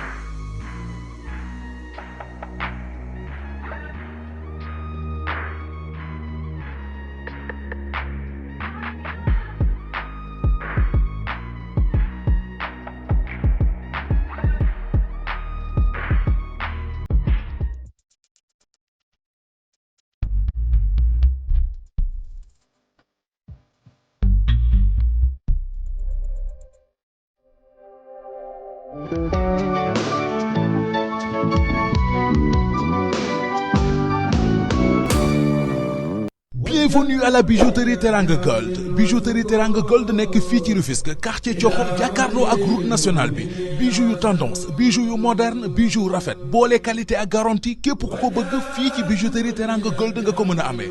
Bijouterie Teranga Gold avec 16 ans d'expérience fukkeet ak juróom-benn ñu yëngu ci bijoux di ci def yu yéeme Cheikh Faragay borom Teranga Gold dafa xam bijoux 1998 ba léegi mi ngi ci macha allah 2006 mu taxawal bijouterie Teranga Gold bijouterie Teranga Gold vous déroule le tapis rouge vous accueille dans ses locaux flambant neufs locaux yu bees tàq ay modèles bijoux yu doy waar ci fashion des bijoux haut de gamme ay bijoux yu amul fenn la ñuy importé or pur or bu dara raxul or 18 carats Rayka Extra Néo Noro bijoux massif ak filigrane or 21 carats Bahreïni ak India dañuy jaay ay bijoux pour jigéen di jaay ay bijoux pour góor ba ci xale yi à des prix défiant toute concurrence ay bijoux yu baax ci ay njëg yu xéewale seen bijouterie Teranga Gold modèle bu ngeen ñu indil ñu defaral leen ko dina gaaw te dina rafet bijouterie Teranga Gold mi ngi Rufisque quartier Thiokho en face route nationale bi gaaw leen gaaw jël numéro téléphone bi ngir ay renseignements wala seeni commande seen bijouterie Teranga Gold 77 654 11 49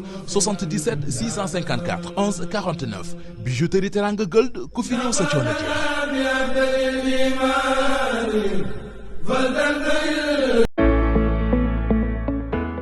yéen waa Rufisque ak li ko wër My Gelato di restaurant salon de thé à glacier mu leen di yégal ni jàmbat xiif jeex na fi waaw muy brunch petit déjeuner croissant yu xoyom-xoyomi grillade wala yeneen daw leen gaaw seeti My Gelato ani ñu bëgg pizza petit four salé wala sucré te fàttewuñu ñi def anniversaire yi gâteau yu xeere boo bëggee serlu itam boisson jus teg ci sa glace bu am maanaa ni lu ngeen di xaar daw leen gaaw seeti My Gelato mu ngi nekk ci Zac Mbao devant clinique Nabi vous pouvez les joindre au 33 870 10 42 wala ci 78 581 59 53 du lundi au dimanche de 8h à 1h du matin My Gelato good food good mood yéen ñi xiif dàpp te ngeen bëgg xewlu ci lu gaaw rawatina élèves yi jaaxle jeex na ak 3S Centre Serigne Saliou chez Libas muy shawarma local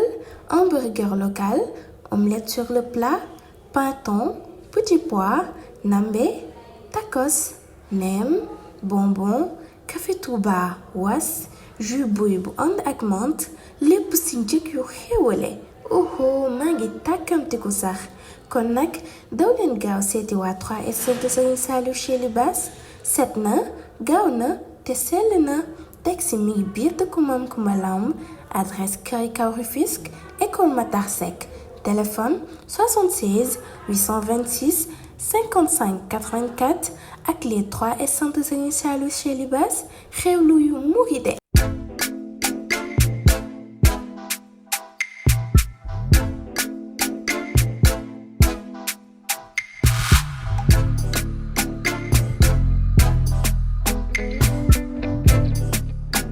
Bienvenue chez l'Hôtel Salim.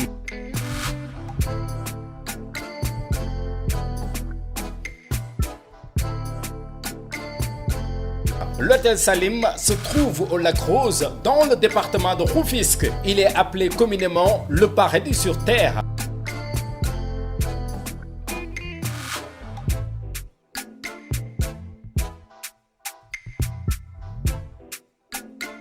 Nous avons 2 grandes piscines et 2 grandes salles de conférence. L'Hôtel Salim regroupe dans sa globalité 14 chambres supérieures et 32 chambres standards, dont des chambres single, des chambres triple standard et des chambres communicantes.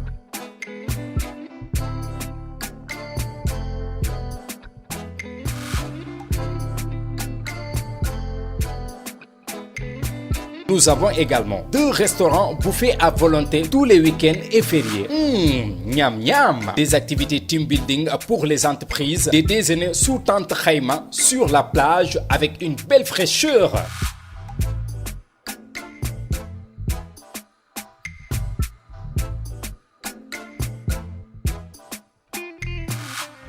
Chez Salim vous propose diversité d'activités autour du lac, dont une balade en 4x4 sur les dunes et plages, une balade dromadaire sur les dunes, une balade en quad sur les dunes et plages, mais aussi une balade en barque sur le lac Rose. L'hôtel chez Salim est là pour vous permettre de vivre un paradis sur terre. Appelez vite au 33 836 24 66, 33 836 24 66.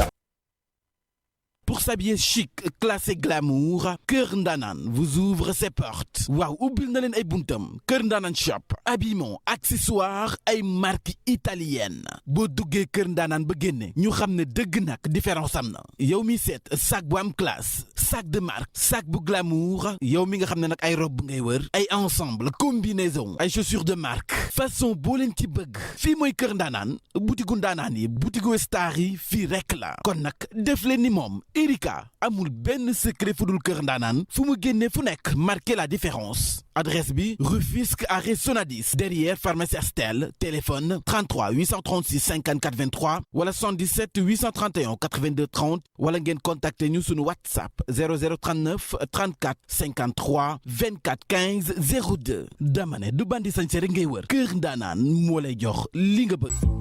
yéen moodu yi nekk ci diaspora bi moo xam Italie France Angleterre wala foo mën a nekk jaaxle jeex na ci yóbbu ay bagage yóbbaale SRL dafay jëli seeni bagage ak fu ngeen mën a nekk ba noppi indil leen ko jaarale ko ci voie bu wóor bu ngeen nekkee Italie adresse bi ak numéro téléphone yaa ngi nii yóbbaale SRL gaaw na wóor na te buy agsi Sénégal nga di ci jot yóbbaale SRL moo ngi wàcce ay bagage am ci 2 voies Liberté 6 yi mën ngeen a jokkoo ak ñoom ci numéro yii kon nag lu ngeen di xaar gaaw leen gaaw yóbbu bagage yu wóor te ànd ak kaaraange yóbbaale SRL rekk nga koy amee.